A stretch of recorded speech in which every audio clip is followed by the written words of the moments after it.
Chapter 602. In the blink of an eye, 40 breaths of time had passed.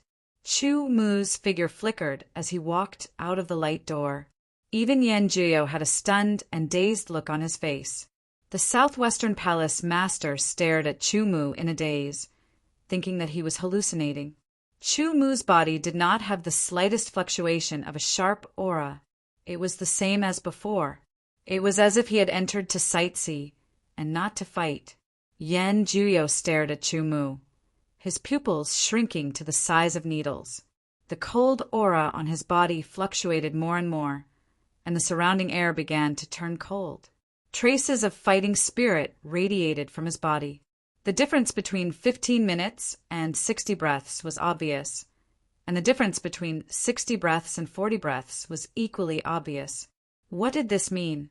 It meant that the other party had killed his opponent with a single strike, while Yan Jiyo had dodged his opponent's attack before counterattacking. Moreover, it had taken him 3 strikes to kill his opponent. It had taken him even more time. The Southwestern Palace master finally came to his senses. Good, good, good. The 3 words in a row reflected his surging emotions. He could not hide the smile on his face at all. As for the other swordsmen, their gazes towards Chu Mu were full of reverence. In their hearts, Chu Mu's originally insignificant status had suddenly risen to a level where they had to pay great attention to him. They definitely could not offend him. He looked so young, at most 30 years old, but he actually had such strength. It was really too terrifying. At this time, Chu Mu's name appeared on the Sword Sovereign's sword steel, followed by the title of Sword Sovereign Jin Tian. Chu Mu. Yan Jiyo's pupils dilated and contracted as he stared at the name on the sword steel. An astonishing light shone from his eyes, like a sword light that could pierce through everything. Others might have forgotten this name, but Yan Jiyo had a deep impression of it, because this name was engraved on his soul like a brand. Originally, the Heavenly Sword Hero ranking was just a competition between him and Zhu Wudao. It was difficult to determine who was better. Who would have thought that Zong Qingtian would appear and push them all down? But there was a limit to Zong Qingtian's strength. After that, he was surpassed by them. At this time, another person appeared and surpassed all of them in one fell swoop. Number 1 on the Heavenly Sword Hero roll, the name that had suppressed him, Zong Qingtian and Zhu Wudao, and was unable to make a comeback in the end, was Chu Mu. Yan Jiyo only knew this name, but he had never seen Chu Mu before. He had always had one thought in his mind, and that was to find Chu Mu and fight him. However, the central main sword domain was vast, and there were countless swordsmen. Finding a swordsman was like finding a needle in a haystack. It was extremely difficult. Who would have thought that he would actually meet Chu Mu during the sword venerable assessment? In fact, he wasn't the only one. Zong Qingtian and Zhu Wudao had also been thinking about Chu Mu, but just like him, they couldn't find him. Chu Mu, fight me. Yan Jiyo turned around, and a sharp light shot out of his eyes, piercing through the void and shooting straight at Chu Mu. The cold aura around him instantly intensified, as if he had fallen into the yellow springs of the 9 hells. Yan Jiyo's fighting spirit was monstrous and shocking. The other swordsmen couldn't withstand it at all and had to retreat. Only Chu Mu allowed the fighting spirit and the cold aura to attack him without moving an inch. Everything seemed to disappear, and only Chu Mu and Yan Jiyo were left facing each other. The surroundings seemed to have become the water of the yellow springs of the 9 hells, flowing endlessly. Stop! An unexpected voice seemed to fall from the sky and instantly disintegrated Yan Jiyo's cold and sharp aura. It was the Southwest Palace Master. With a wave of his hand, 20 sword venerable sword tokens flew out and landed in the hands of each swordsman. Chu Mu could feel that the illusory fortune in his body had increased a little. If you want to fight, you will have plenty of opportunities. The Southwest Palace Master swept his gaze over Chu Mu and Yan Jiyo and said with his hands behind his back, "In a little more than a year, there will be an excellent opportunity." What opportunity? Yan Jiyo looked at the Southwest Palace Master and asked coldly. The unparalleled sword venerable assembly, the Southwest Palace master said with a smile on his face. The unparalleled sword venerable assembly? Chu Mu and the others were puzzled as they looked at the Southwest Palace master. I won't go into the details. You just need to remember that the unparalleled sword venerable assembly will be held in a year and 4 months. If you want to participate in the unparalleled sword venerable assembly, you better get to the 100 Saints mountain before then. The Southwest Palace master said, when the time comes, almost all the sword venerables of the ancient sword continent will be present to compete. All the sword venerables of the ancient sword continent. Everyone's emotions surged. The ancient sword continent was very vast, and no one knew how many sword venerables there were. If the unparalleled sword venerable assembly could gather most of the sword venerables and compete, it would definitely be an unparalleled event. It was believed that no sword venerable would be willing to miss such an event. Think about it. At that time, they would be able to meet many experts and see all kinds of sword Dao. They would be able to fight with many experts and constantly improve their strength. Yan Jiuyo was tempted, and so was Chu Mu. Suddenly, Chu Mu remembered what Su Haosha said to him when he left the sacred wild city. Maybe we will meet again in 3 years. At that time, there might be a battle between you and me. These words vaguely rang in his ears again. I see. Su Haosha already knew about the unparalleled sword venerable assembly and will also be there. It seems that only sword venerables are qualified to know about this event. Chu Mu thought in his heart and suddenly understood. However, what puzzled him was that, according to the records, the ancient sword continent had never held such an event.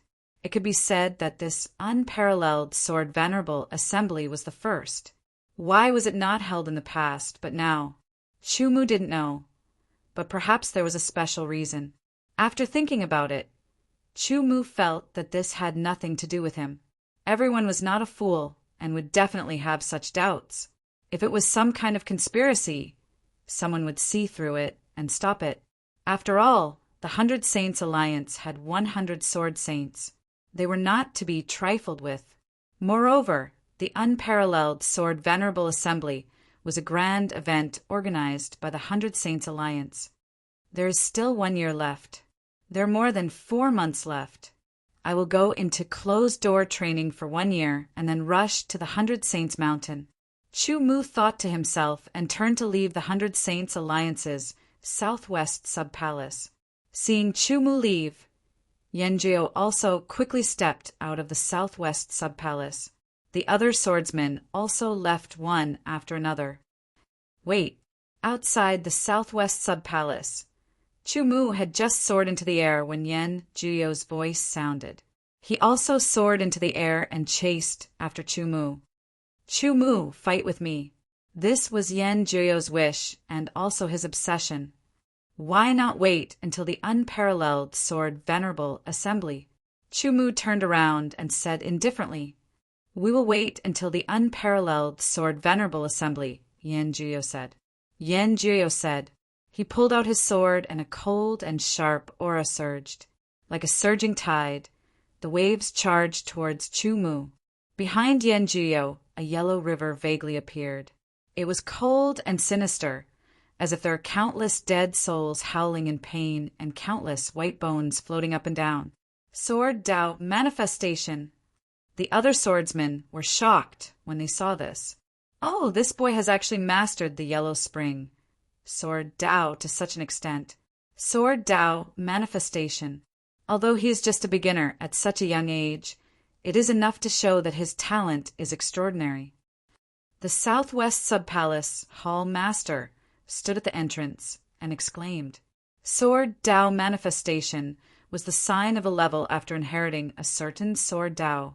Only when one's comprehension of the Sword Dao had reached a certain level would they be able to achieve Sword Dao manifestation. It also meant that the swordsman had truly entered the threshold of the Sword Dao. Many swordsmen were unable to achieve Sword Dao manifestation even after inheriting the Sword Dao. Yan Jiuyo had achieved it at such a young age. No wonder the Southwest Subpalace Hall Master was shocked. Chu Mu's expression was solemn. Sword Tao manifestation had brought him a kind of pressure. "Take this!" Yen Juyo shouted and swung his sword. The yellow spring water behind him flowed faster, as if it had merged into the sword and rushed toward Chu Mu. Moon severing. With a shout in his heart, Chu Mu drew his sword and slashed out. The metallic, dark, golden crescent moon cut through the air and slashed at the yellow spring water. With a splash, the yellow spring water drowned the dark, golden crescent moon. But the dark, golden crescent moon broke through the yellow spring water and tore it apart as it continued to attack Yenjio. The yellow spring's water contained a terrifying power, causing the dark, golden waning moon's power to be constantly depleted as it grew smaller and smaller. When it reached Yenjio, it was easily shattered by Yenjio's sword. The yellow spring's water also lost its power under the shredding of the dark, golden waning moon, unable to cause any damage to Chu Mu. "This time, I will only use this sword." Yenjio sheathed his sword. "Unparalleled sword venerable assembly, I hope you won't disappoint me." Saying so, Yenjio turned around and flew in the other direction. What a powerful sword Tao! Looking at Yenjio's back, Chu Mu secretly said, "It was said that the true power of the sword Tao could only be displayed when the sword Tao manifested. Before that, the power of the sword Tao wasn't particularly strong." Chu Mu knew that Yenjio hadn't used his true strength in that sword attack just now. Similarly, Chu Mu also hadn't used his true strength. Moon severing was just the weakest move among all his sword skills. That sword attack was just a test from Yenjio against Chu Mu. "Unparalleled sword venerable assembly, let's fight again." Chu Mu muttered to himself, turned around, and flew away quickly. "I must participate in the unparalleled sword venerable assembly," the other swordsmen secretly said as they clenched their fists to express their determination. However, when they thought of Chu Mu and Yenjio, they felt discouraged. It seemed that there was no comparison. However, there was still more than a year left. Maybe in the next year or so, they would be able to advance by leaps and bounds. The central main sword domain was full of opportunities and fortuitous encounters. The unparalleled sword venerable assembly was destined to attract the attention of countless sword venerables and make their hearts beat faster. Everything would be revealed 1 year and 4 months later. Who would be unparalleled in the world? To be continued. If you like this work, you are welcome to come to Chidian. Come to vote for me. Your support is my greatest motivation. Chapter 603. Ordinary swordsmen did not know about the unparalleled sword venerable assembly. Only those who had become a sword venerable were qualified to know about it, or those who had surpassed the level of a sword venerable. There were many sword venerables in the ancient sword continent. After they learned about the unparalleled sword venerable assembly, most of the sword venerables began to go into seclusion. A small number of sword venerables went into some dangerous and forbidden places to explore, to see if they could come across any fortuitous encounters or obtain inheritances to improve their strength, in order to amaze the world at the unparalleled sword venerable assembly. Chu Mu flew all the way. He did not belong to any sect, so he had to rely on himself to find a suitable place for seclusion. After spending about a few days, Chu Mu found a place that he was satisfied with for seclusion. There was a cliff on a high mountain that was about a few hundred square meters in size. There was an ancient pine tree on the edge of the cliff that extended diagonally out of the cliff, standing in the wind.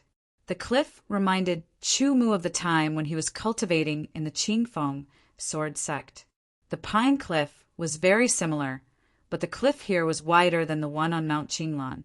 It was also more secluded and uninhabited. Chu Mu made some slight modifications and carved a cave residence on the cliff for him to live in. Below the cliff was a vast sea of clouds that stretched as far as the eye could see. Chu Mu stood at the edge of the cliff, facing the sea of clouds. There was a setting sun, and the afterglow of the setting sun shone on the boundless sea of clouds. A blood-red color permeated the air, as if it was stained with blood. There was a bit of beauty and a bit of tragedy. Unknowingly, Chu Mu fell into memories, recalling the short period of time when he was cultivating in Mount Qinglan. When he woke up, it was already the next day. The sun rose, and the golden red light shone on the boundless sea of clouds, adding a bit of sacred solemnity to the air. The sun rose and set, and the sun rose and set. It was a cycle, and yet another day had passed. Chu-Mu unsheathed his sword and began to practice his basic sword technique on the cliff. Unknowingly, Chu-Mu had integrated the sword technique he had seen in the myriad origin palace into his basic sword technique. In an instant, his basic sword technique became incomparably sharp. Every sword strike was simple and direct, capable of tearing through space and containing an incomparably terrifying power. It could be said that every stroke of the sword contained the power of the sword principal realm, and its power was even more terrifying. Now that the basic swordsmanship had been upgraded, the power of every stroke was comparable to a slightly weaker sword skill. Once Chu-Mu got close and performed this powerful basic swordsmanship, it was equivalent to being continuously attacked by sword skills. After practicing the basic sword techniques for the entire morning, Chu-Mu sat at the edge of the cliff and looked at the sea of clouds. His mind gradually calmed down, and he got rid of all distracting thoughts, entering a state of emptiness. Slowly closing his eyes, Chu-Mu began to comprehend the sword intent. Day after day, month after month, Chu-Mu settled down on this mountain. Every day he practiced the infinite desolate sword codex, the heaven-seizing technique, the basic sword technique, comprehending the sword intent, comprehending various profoundness, researching sword skills, and reading analysis of spatial force. In the blink of an eye, half a year had passed. Chu-Mu's overall strength had clearly increased again. However, without a suitable opponent, he didn't know what level his strength had reached. Ever since he had obtained the heaven-seizing technique on the 4th level of the ancient sword tomb, Chu-Mu had begun to cultivate. However, the progress was very small, and there weren't any results. It wasn't until he had killed the 100 swift dragon sword guards and plundered their cultivation talent that Chu-Mu felt that the heaven-seizing technique had made significant progress. However, there was still some distance before he could break through. Today, when Chu-Mu wasn't cultivating, he tidied up his interspatial ring. He discovered that the stellar heavenly crystal he had obtained from the ancient desolate realm had been completely used up. As for the unknown wild beast's eggshell, there were traces of cloud patterns that looked like wings. It's mutated. Chu-Mu revealed a smile. At this moment, the egg in his hand suddenly trembled as if it had come to life. With a cracking sound, a crack appeared on the eggshell. Chu-Mu had already placed the eggshell on the ground. He had been staring at it, waiting for the little life inside to break out. With another cracking sound, the eggshell broke and a head popped out. For the first time, it breathed in the air of this world. Chu-Mu was a little curious as he stared at the little life that was about to break out of the eggshell. The head was about the size of a duck's egg, and the neck was thicker than the head. It was similar to a miniature version of the savage clawed dragon's head, and its color was a light yellowish-brown. The cracking sounds continued as the little life's 4 limbs also broke out of the eggshell, displaying extraordinary strength. When other little life forms first broke out of their eggshells, they would often be very clumsy as they struggled to get out of the eggshell. However, this little fellow was very domineering.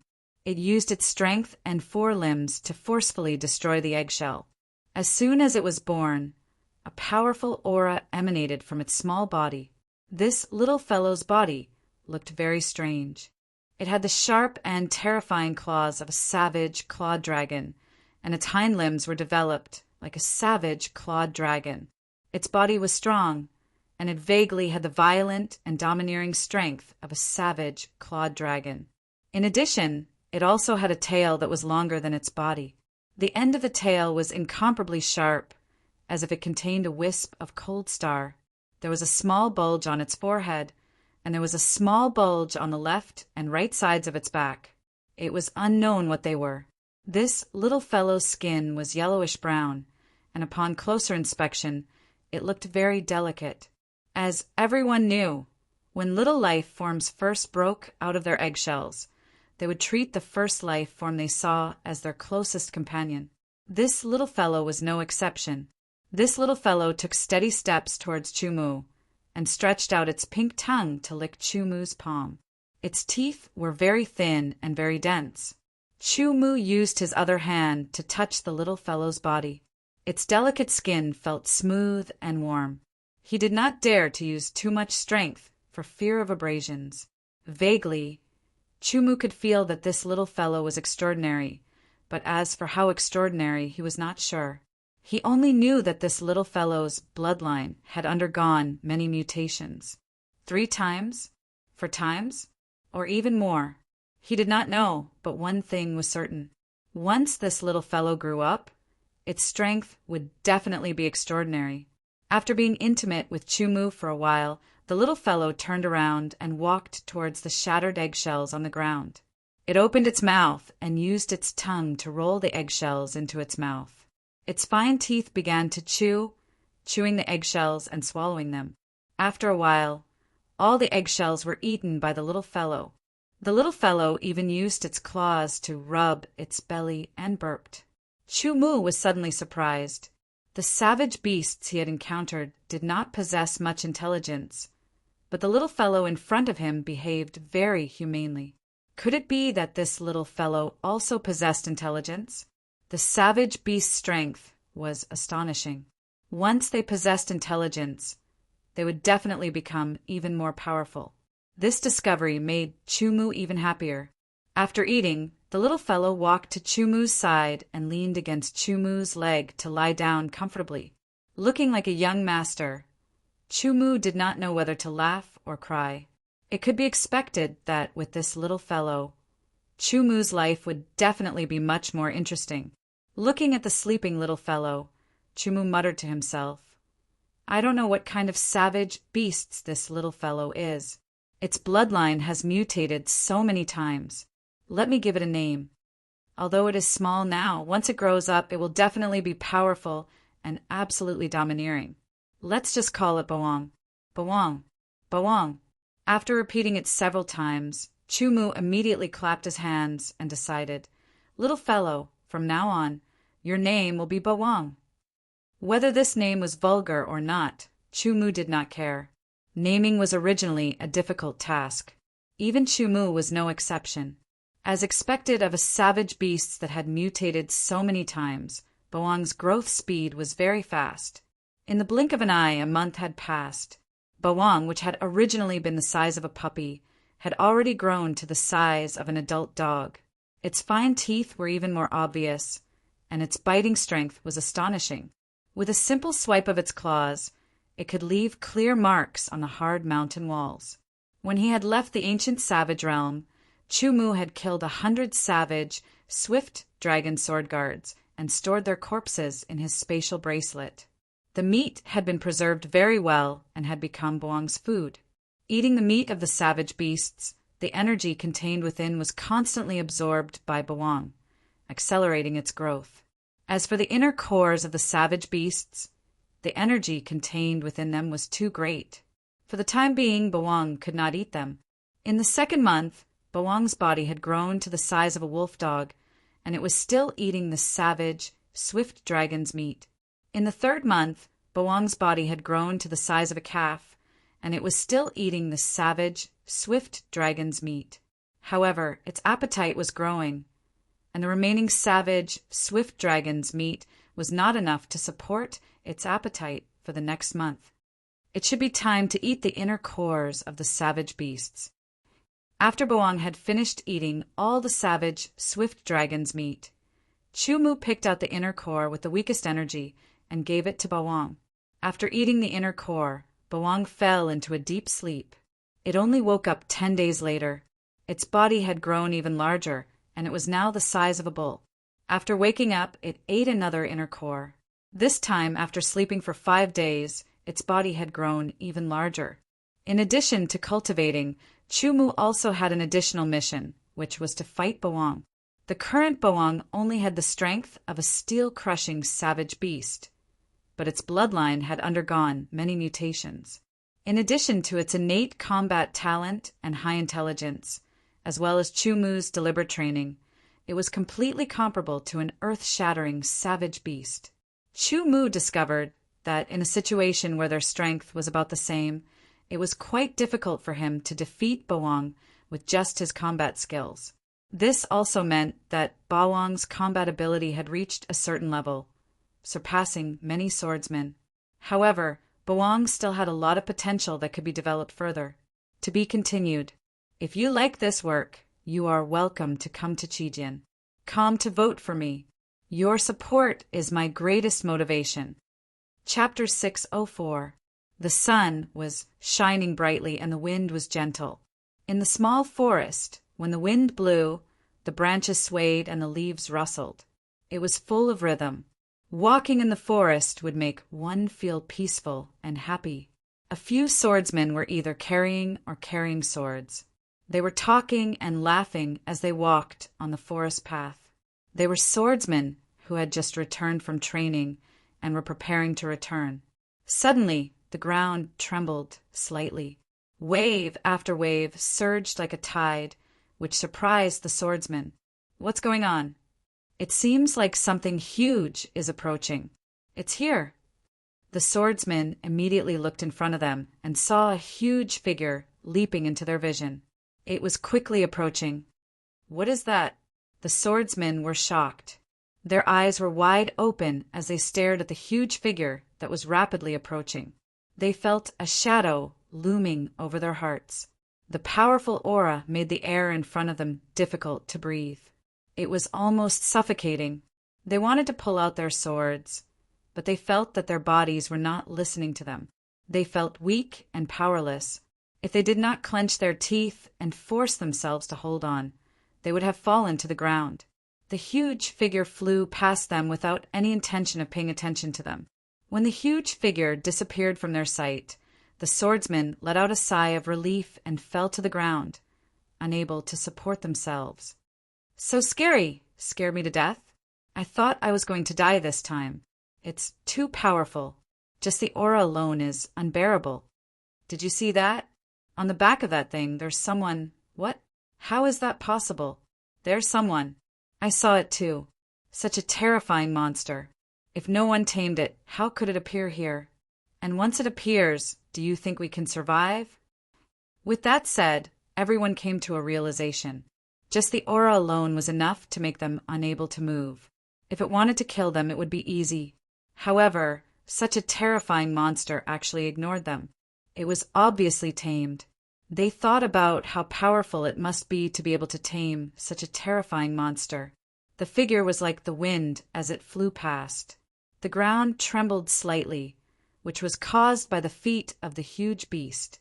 Because the steps and frequency of the feet were quite consistent, the ground trembled with a rhythm. This was a huge wild beast that was about 5 meters tall from its feet to its head. Its whole body was pale gold. It was formed by fine scales, which reflected a bright luster under the sunlight. Its front claws were curled, and it was hard to imagine how sharp they would be when they were open. Its 2 hind legs were very developed and powerful. It ran very fast and very stable. The people on its back did not feel any bumps at all. The bumps on his forehead and the 2 on his back were getting bigger and bigger, as if something was about to pop out. His tail, which was longer than his body, kept swaying as he ran, undulating up and down like waves. Savage behemoth with multiple blood mutations, Overlord. As for the person on its back, it was naturally Chu. After cultivating on that nameless mountain for more than a year, Chumu's sword intent had increased to 72%. His tearing profound and illusory profound had both increased to 72%. His water profound and fire profound had also increased to 73%. His space profound had increased to 43%. In addition to the perfection of his sword skills and the study of analysis of the power of space, Chumu's overall strength had increased by a lot. As for Bawang, after using the earth-shattering wild beast's inner core many times, it continued to improve. Now it was at the peak of the earth-shattering wild beast's level. However, its strength and speed exceeded that of ordinary earth-shattering wild beasts. The layer of fine pale gold scales on its body had a strong defensive ability that was comparable to the barbarian Ankylosaurus. With near-human intelligence, innate fighting instincts, and the fighting skills that Chumu had deliberately trained, Bawang now had the strength to kill ordinary mountain-shattering wild beasts. It could even fight against star-shattering wild beasts. In other words, Bawang now had the strength of a powerful sword venerable. Unfortunately, Bawang couldn't fly, and Chumu couldn't put it into the space ring. He could only ride Bawang to the center of the central main sword domain, 100 Saints Mountain. Fortunately, there was enough time. Even if they couldn't fly, Chumu didn't care. Sitting on Bawang's back was very stable. In addition, Bawang's strength was amazing. Chumu could completely rest at ease and meditate. Originally, Bawang could have been faster. However, Chumu considered that too fast would affect the left and right sides, causing unnecessary pressure damage. Therefore, he had Bawang reduce its speed by about 50%. This speed was faster than the flying speed of a peak origin realm swordsman. Although he had never been to 100 Saints Mountain before, with the guidance of the map, he wouldn't get lost. The path that Chumu chose was more remote, such as mountains, rivers, and forests. It was to avoid unnecessary panic when he entered a crowded area. Not long after, Bawang ran to a river. It wasn't very big, only a few 100 meters wide. Bawang didn't reduce its speed and directly rushed over. As it approached the river, it exerted a little force and suddenly leaped up. It drew an arc and landed steadily on the other side of the river. With a bang, the ground shook. Bawang's feet left 2 deep footprints on the ground. The edges of the footprints were filled with cracks. He took a step forward and started running again. Bawang was like a gust of wind. In this place where there was no one, his speed kept increasing. In the sky, a figure was flying rapidly. Suddenly, he was alarmed by the movement below and quickly lowered his altitude to take a look. "That's a barbaric giant beast." The swordsman was stunned and said, "Is it a barbaric clawed dragon?" "No, a barbaric velociraptor?" "That's not right either. It's not a barbaric Ankylosaurus or a barbaric Tyrannosaurus either. If it's neither, why does it have their aura? Could it be multiple bloodline mutations?"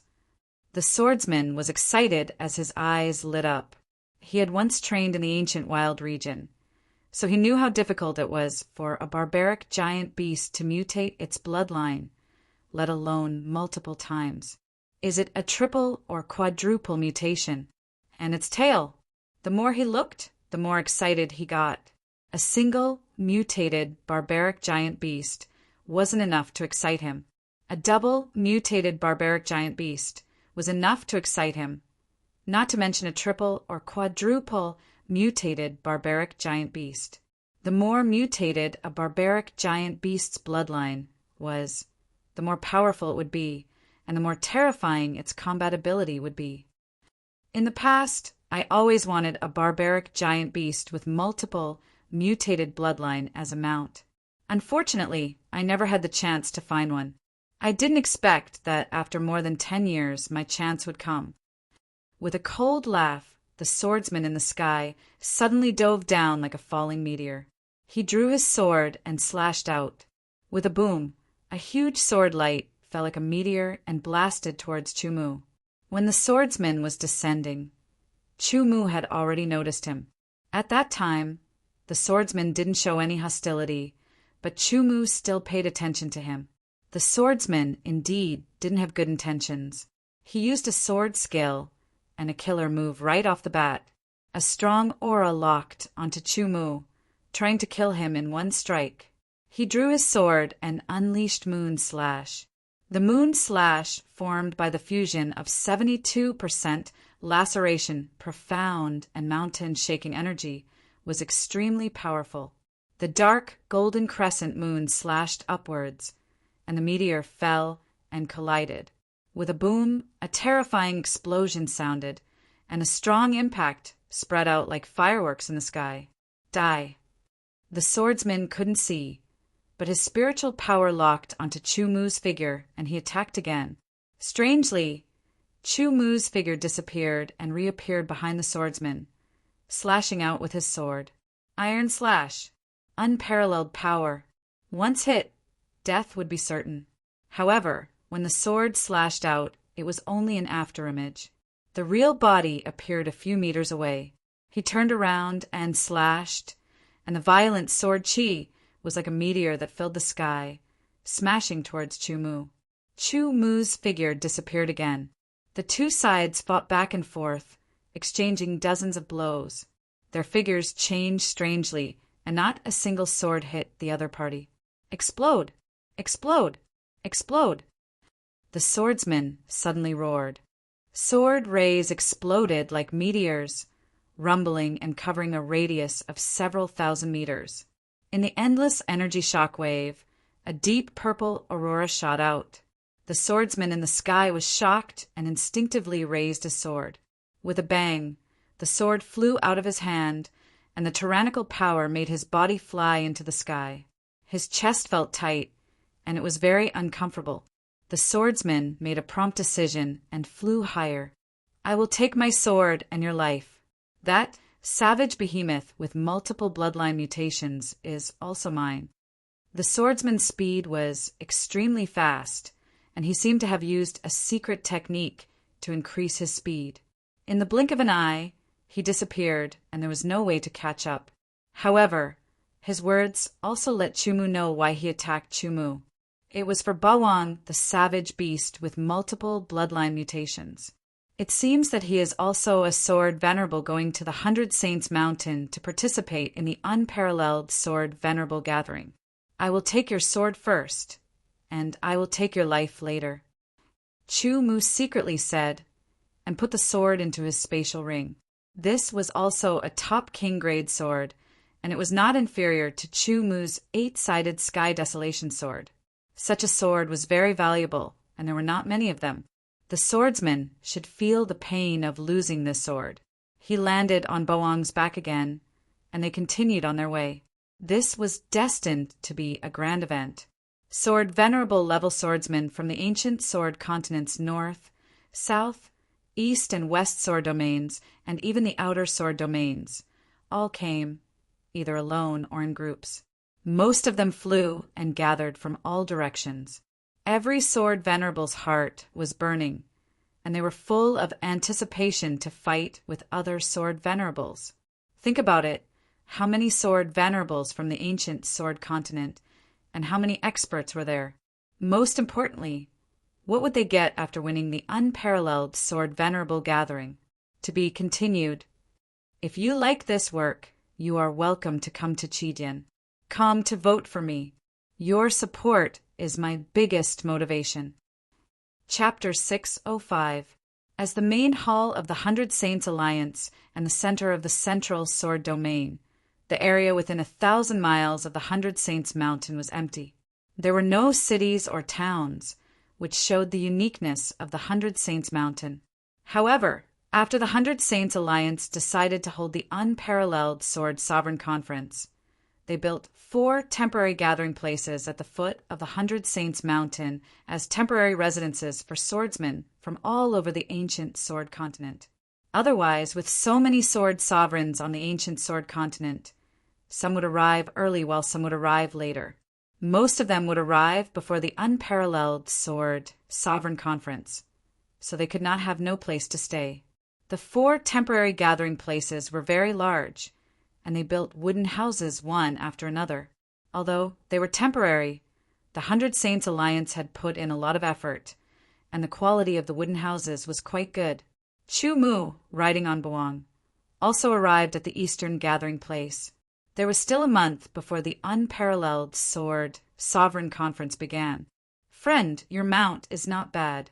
I like it very much. Name a price. When Chu Mu stepped into the gathering place with Bawang, several sword sovereigns stopped them. One of them stared at Bawang with a burning gaze and then said to Chu Mu, Not for sale, Chu Mu replied indifferently. Friend, you have to think carefully. If you miss this opportunity, you won't get another one. The other person's expression turned cold, and his tone carried a hint of threat. Chu Mu ignored him directly. It was meaningless to argue, but it seemed that he could not fight here. Looking at the swordsmen in standard armor standing not far away, it was obvious. They were the 100 Saints Alliance's Sword Saint Guards. Now, in order to maintain the security of the temporary gathering place, they had the right to kill.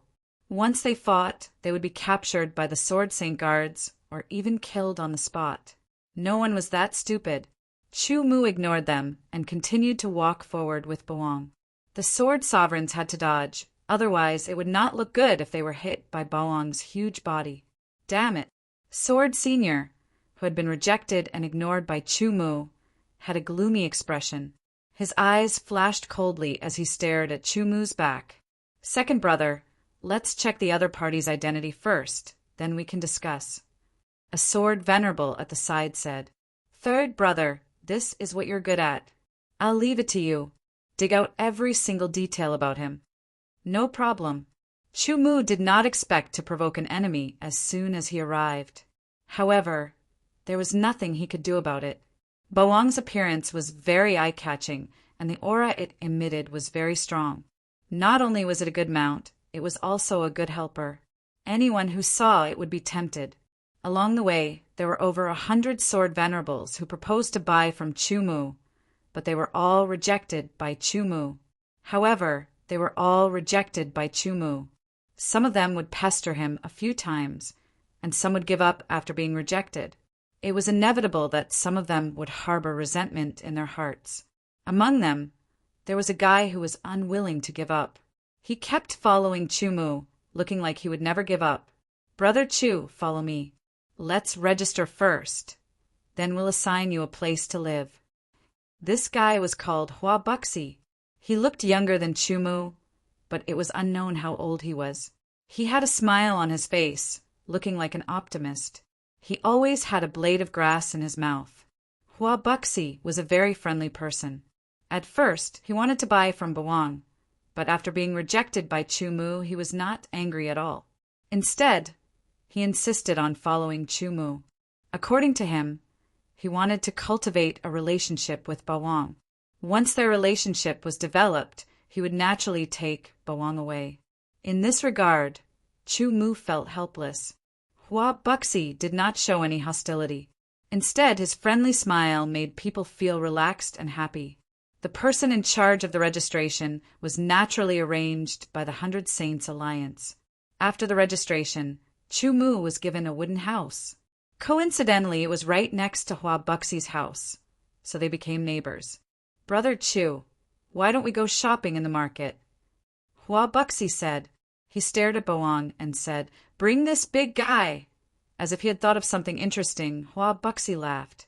Chu Mu had to bring Boang along. Although it would cause a commotion, this was the ancient sword continent. There were giant beasts hundreds of meters long, so the commotion would not be too big. Moreover, he did not dare to let Boang stay here alone. If something happened, it would be troublesome. A large number of sword venerables gathered, waiting for the start of the unparalleled sword venerable gathering. During this time, they cultivated, exchanged, and learned from each other. Some people also set up stalls to sell or exchange the treasures that they had obtained but could not use. There was not much time left. They tried their best to find ways to increase their strength in the shortest time possible. After all, they were people of status. They could not shout like peddlers. The sword venerables who set up stalls only placed the treasures they wanted to sell or exchange on a table in front of them. There was a sign beside the table that clearly stated whether the treasures were for sale or exchange. Some sword venerables were even more direct. They wrote the detailed price of the treasures they wanted to sell or specified the types of treasures they wanted to exchange. Chu Mu did not care. He and Hua Buxi wandered around the temporary market. When they walked past the stalls, they glanced at the signs and then looked at the treasures on the stalls. Chu Mu was enlightened. He walked toward a stall. There were not many treasures on the stall, but they were arranged neatly. There were elixirs, ores, and a few pieces of jade of different shapes. Chu Mu recognized that the pieces of jade were precious gems that recorded secret techniques. They were similar to the ones he found on the 4th level of the ancient sword tomb. "Brother Chu, is there something you want?" Huabuxi asked. "Let's take a look," Chu Mu said, relying on his intuition. Chu Mu's intuition told him that there was a treasure suitable for him in this stall. He was just not sure which one it was. The owner of the stall, the Sword Venerable, was a middle-aged man with dark and rough skin. His cheeks were dry, and his face was weathered. His eyes were closed, and he seemed to be resting.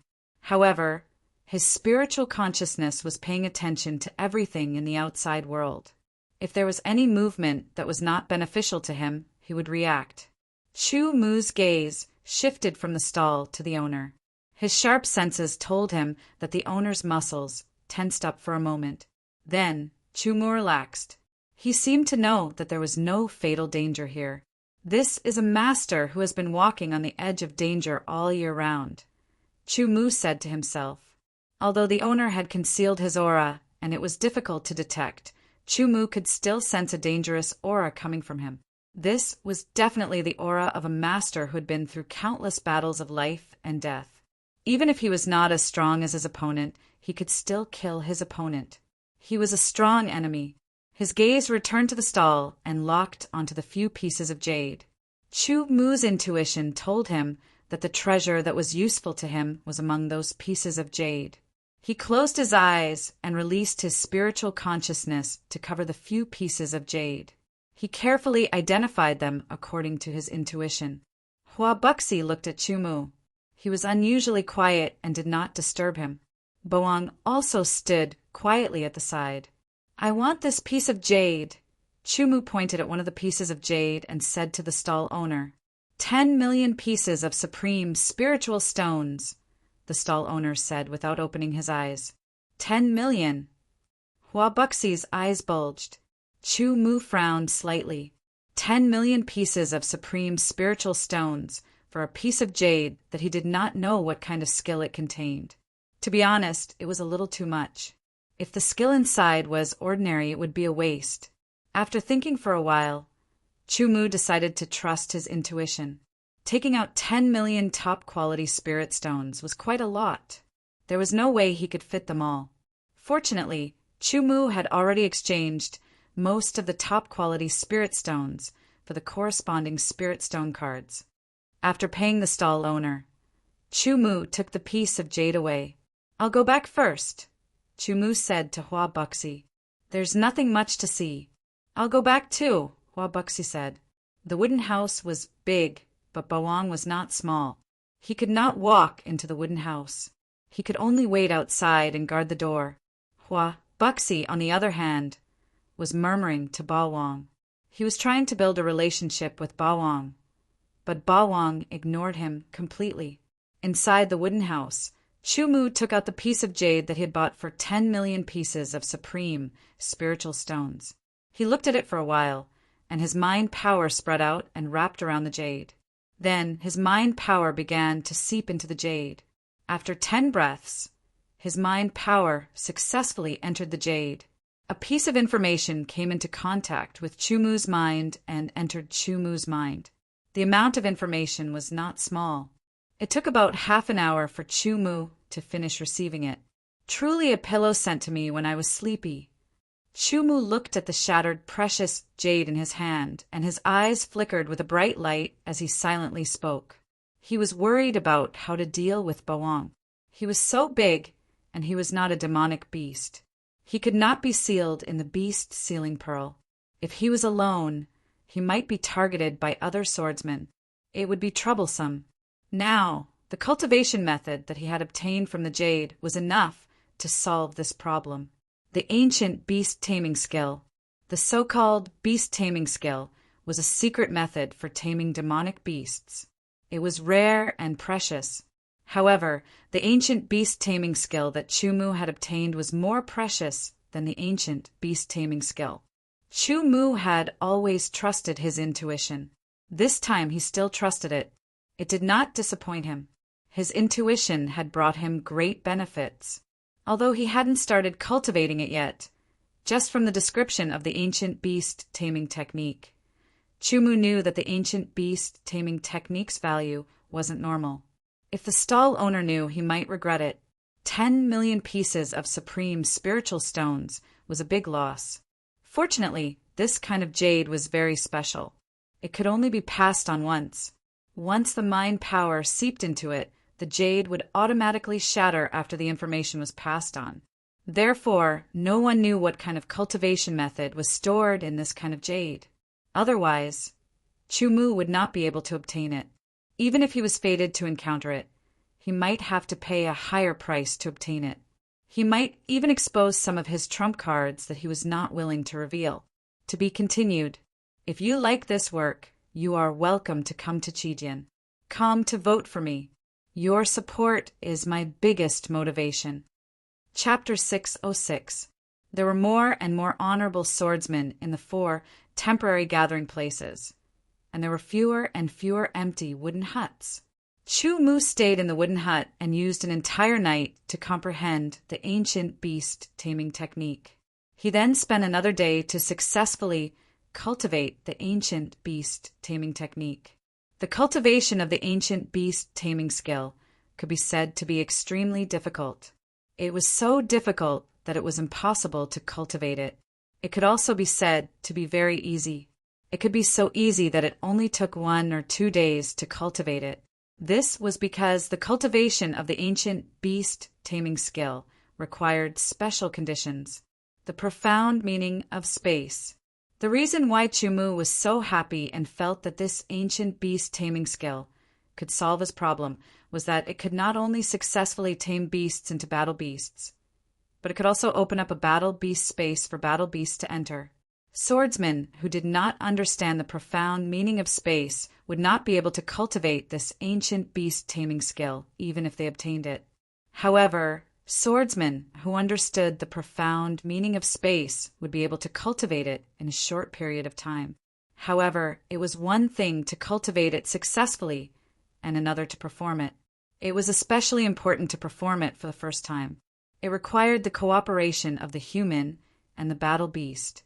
With the human as the main force and the battle beast as the support, the ancient beast taming skill could open up a battle beast space using the profound meaning of space. As long as the battle beast space was successfully opened up, the human would be able to let the battle beasts enter or exit the battle beast space at will. However, opening up the battle beast space would cause a huge commotion. Chumu planned to leave the gathering place and open it in a remote place to prevent the profound meaning of space from being discovered. Chumu firmly rejected Hua Buxie's request to follow him. Although Hua Buxie gave Chumu a good impression, it was not to the point where he could reveal his trump card to the other party. Hua Buxie was not an insensible person. He could hear the determination in Chumu's tone. He did not feel angry because he knew that everyone had their own secrets.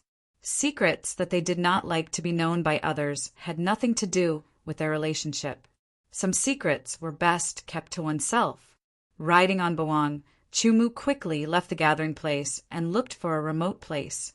Not long after Chumu left, a few swordsmen immediately set off to follow Chumu's trail. This place is remote enough. Bawang stopped in his tracks. He was in the depths of a forest, and the light was dim. Not far away, there was a gurgling stream, and the pleasant sound of flowing water could be heard. All around there was silence. This place was already very far away from the temporary gathering place, about a few hundred miles away. The aura released by Chumu when he opened up the war beast space would not be discovered. Jumping down from Bawang's back, Chumu's essence, chi, and spirit had already finished adjusting their breathing on the way here. They were all at their peak. Exhaling softly, Chumu looked around and said, "We've followed you all the way here. It's time for you to come out." His tone sounded as if he was chatting with a friend. "Ha ha ha ha, looks like you're quite brave." Loud laughter rang out as one figure after another appeared, forming an encirclement around Chumu and Bawang. There were a total of 4 swordsmen, all of whom were sword venerables. So it's you. Chu Mu glanced at them. These 4 sword venerables were the ones who had proposed to buy Bawang from him when he had just arrived at the temporary gathering place. They were the ones who had been enraged because they had been rejected by him. It looked like they had been keeping an eye on him all this time and had immediately chased after him when he had just left the temporary gathering place. Brat, originally, if you had obediently sold the enormous savage beast to us, we would have been able to coexist peacefully. Unfortunately, you didn't know what was good for you. You refused a toast and instead wanted to drink a forfeit. Now, there's no longer a chance for regret. The leading sword saint laughed coldly as he spoke to Chu Mu in an evil tone. These 4 sword venerables were all in their 30s, and the murderous aura they emitted was very strong. Obviously, they were ruthless people whose hands were stained with blood. Chu Mu, who had passed the sword venerable assessment, knew that the real sword venerables were extraordinary. Therefore, he did not underestimate these 4 sword venerables at all. These 4 sword venerables seemed to be looking down on Chu Mu. However, if one looked carefully into their eyes, one could see that there was a trace of seriousness in their eyes. As sword venerables, how could they be arrogant and conceited to be able to survive until now, and their hands were stained with blood? Appearances were just appearances, used to confuse the enemy. You shouldn't have come. You've lost a few lives for nothing. Chu Mu said indifferently. It seemed that he did not put these 4 in his eyes. Bawang shook his head slightly, and the sound of his nostrils was very loud, as if he was sneezing. A pair of golden eyes stared at one of the sword venerables. Kill! Almost at the same time, both sides shouted and directly drew their swords. Bawang also moved.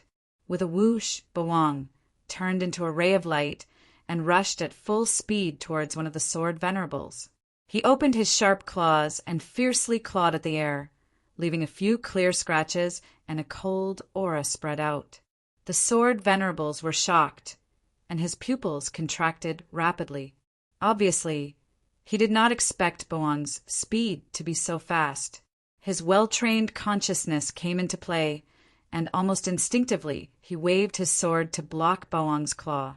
Moreover, he used the inertia of the force to retreat, and used his movement skill to avoid Bawang's other claw attack. In just a moment, in 1,000th of a second, Bawang completed the attack with both of his claws. One claw was blocked, and the other was avoided.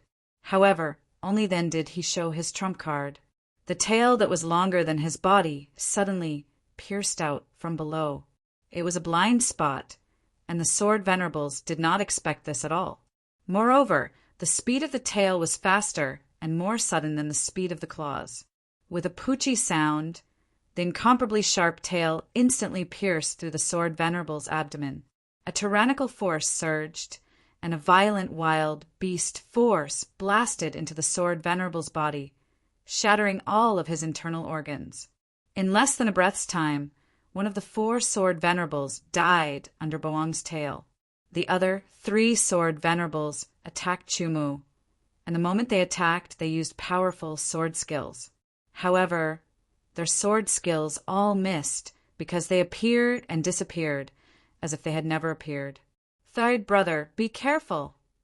A cry of alarm rang out, and Chu Mu's figure appeared behind one of the sword venerables, maintaining the posture of drawing his sword.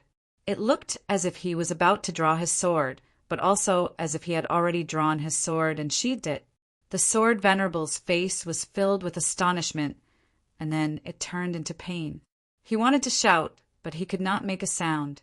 His body trembled, and the clothes around his waist were torn apart, revealing his skin.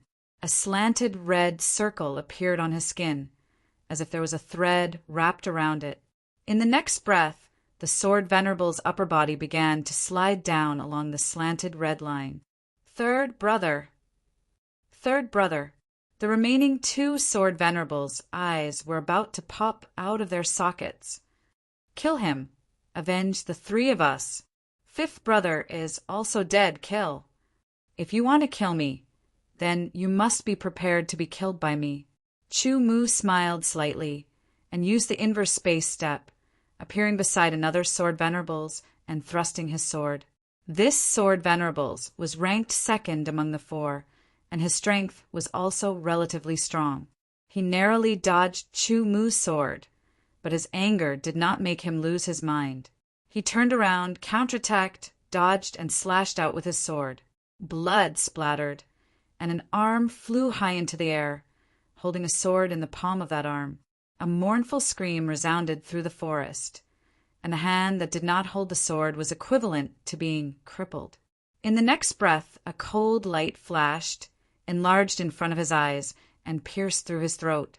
At the same time, on the other side, Boang's sharp claws tore apart the body of the last sword venerables. In less than 10 breaths of time, the 4 sword venerables, who were not weak, died under Chu Mu's sword, Boang's claws, and tail, without even displaying their true strength. It was not that they were too weak, but that Chu Mu and Boang were too strong. Although Chu Mu had only passed the sword venerable examination a year ago, his strength could not be calculated with common sense. And Boang's strength and speed were too astonishing, comparable to those top sword venerables. Although the 4 sword venerables who wanted to kill Chu Mu and snatch Boang were not weak, they could only be considered to be in the middle of the sword venerables level. After killing the 4 of them, Chu Mu did not feel the slightest burden. He skillfully put away their top-grade spatial bracers, swords, and other valuable items, and then destroyed the corpses. In order to avoid being disturbed, Chu Mu rode Boang and left the place. After traveling for about 10 miles, he finished adjusting his breathing and jumped off Boang's back, beginning to use the ancient beast-taming skill. The first step was the beast-taming contract. This required the cooperation of some hand seals. For Chu Mu, it was not difficult, and he easily used it. A strange imprint condensed from Chu Mu's essence, blood, and consciousness appeared out of thin air, steadily flying towards Boang's forehead. Boang's intelligence was not low, and Chu Mu had also told it. Boang did not object, allowing the imprint to land on its forehead. Soon after, a strange rustling sound rang out, and the beast-taming imprint slowly fused into Boang's forehead, turning into a pattern. Chu Mu only felt that there was a very intimate connection between him and Boang. He could feel Boang's emotions. At this moment, Boang was very happy, just like a child. In fact, Boang was only born less than a year ago, so it was indeed a child. Next, it's the second step. Boang, you have to cooperate well. Chu Mu patted Boang's head and said. Boang's eyes narrowed slightly, as if it was enjoying it. Taking a deep breath, Chu Mu took 3 steps back. His eyes flickered with an extremely intense light, as if it was going to pierce through the void. His hands waved again, forming layers of illusions that overlapped each other. It was extremely profound. The fluctuations of the profound of space were also released from Chu Mu's hands, spreading out like ripples. In the blink of an eye, it covered 100 meters. Boang's eyes were serious, completely focused on Chu Mu's hands, waiting for the best opportunity. Opening a beast space was not an easy task, so Chu Mu focused all his attention on it. As his hands moved, gradually a transparent dot of light appeared between his hands. If you like this work, you are welcome to come to Chidian. Come to vote for me. Your support is my biggest motivation. Chapter 607. An astonishing shockwave rushed into the sky, and a terrifying shockwave wreaked havoc. All the trees within 1,000 meters were destroyed, as if they had been sucked into a spatial crack, disappearing without a trace. Boang rushed forward, and in front of him was like a water surface. Ripples spread out, and Boang's head entered first, followed by his neck and then his body. In the blink of an eye, Boang seemed to have entered the void and disappeared. All the shock waves calmed down, and Chu Mu heaved a sigh of relief. He hurriedly used the profound meaning of space and quickly left. About a quarter of an hour after Chu Mu left, a few figures appeared in the sky like ghosts. They quickly landed, checked around, and communicated with each other before leaving with some doubts. About 2 to 4 hours later, a group of swordsmen also arrived. They searched around but couldn't find anything, so they left while cursing. They thought that some treasure had appeared, but they didn't expect to find nothing. Maybe someone had already taken it, or maybe there was no treasure. Chu Mu took a detour and returned to the temporary gathering place. No one knew what he was going to do. He directly entered the wooden house and closed the door. Chu Mu was in a good mood. After using the ancient beast taming technique, he established a contract with Bawang. From then on, if Bawang died, his profound meaning would be damaged. If he died, Bawang would also die. In other words, even if an expert took a fancy to Bawang, they wouldn't be able to take him away. Chu Mu could also clearly feel the existence of the Warbeast space, and could also feel the existence of Bawang. It was as if it existed in the void, beside him, invisible and untouchable. However, as long as he was willing, he could summon Bawang. The deaths of the 4 sword saints didn't attract anyone's attention. As time passed, more and more sword saints came to the temporary gathering place. Occasionally, they would walk around the temporary market to see if there were any suitable treasures. However, other than obtaining the ancient beast taming technique, they basically didn't gain anything. Most of the time, Chu Mu stayed in the wooden house to cultivate, preparing for the upcoming unparalleled sword venerable gathering. During this period, Hua Buxi asked about Bawang's whereabouts several times. Chu Mu used the excuse that Bawang was in the care of a friend to brush him off. Without Bawang, Hua Buxi rarely went to Chu Mu. Chu Mu was also happy to have peace and quiet. In the blink of an eye, the time was up. Tomorrow is the unparalleled sword venerable assembly. Inside the wooden house, Chu Mu opened his eyes. His blood seemed to be on fire. Just like Chu Mu, the sword-revered guild members in the temporary gathering place all had their blood boiling and their eyes shining brightly. Tonight was destined to be a sleepless night. The next day, before the sun had risen, the sword venerables had already left the wooden house and were waiting outside. There was no other way. No one could remain calm during the first unparalleled sword venerable meeting. The first unparalleled sword venerable meeting has begun. The first 10,000 sword venerables to reach the 100 Saints Mountain will be qualified. A loud and clear voice seemed to have come from the sky. It reverberated throughout the area and fell into the ears of every sword venerable. 10,000! The sword venerables' eyes widened, their eyeballs almost popping out. There were so many sword venerables in the ancient sword continent. There were at least a few 100,000 sword venerables here.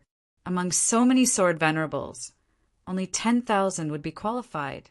For a moment, the sword venerables smelled the scent of cruelty. With a whoosh, someone was the first to move. The 100 Saints Mountain was the highest mountain in the central sword domain. It was 9,999 meters tall.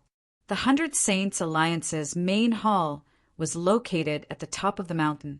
9,999 meters was nothing to a sword venerable.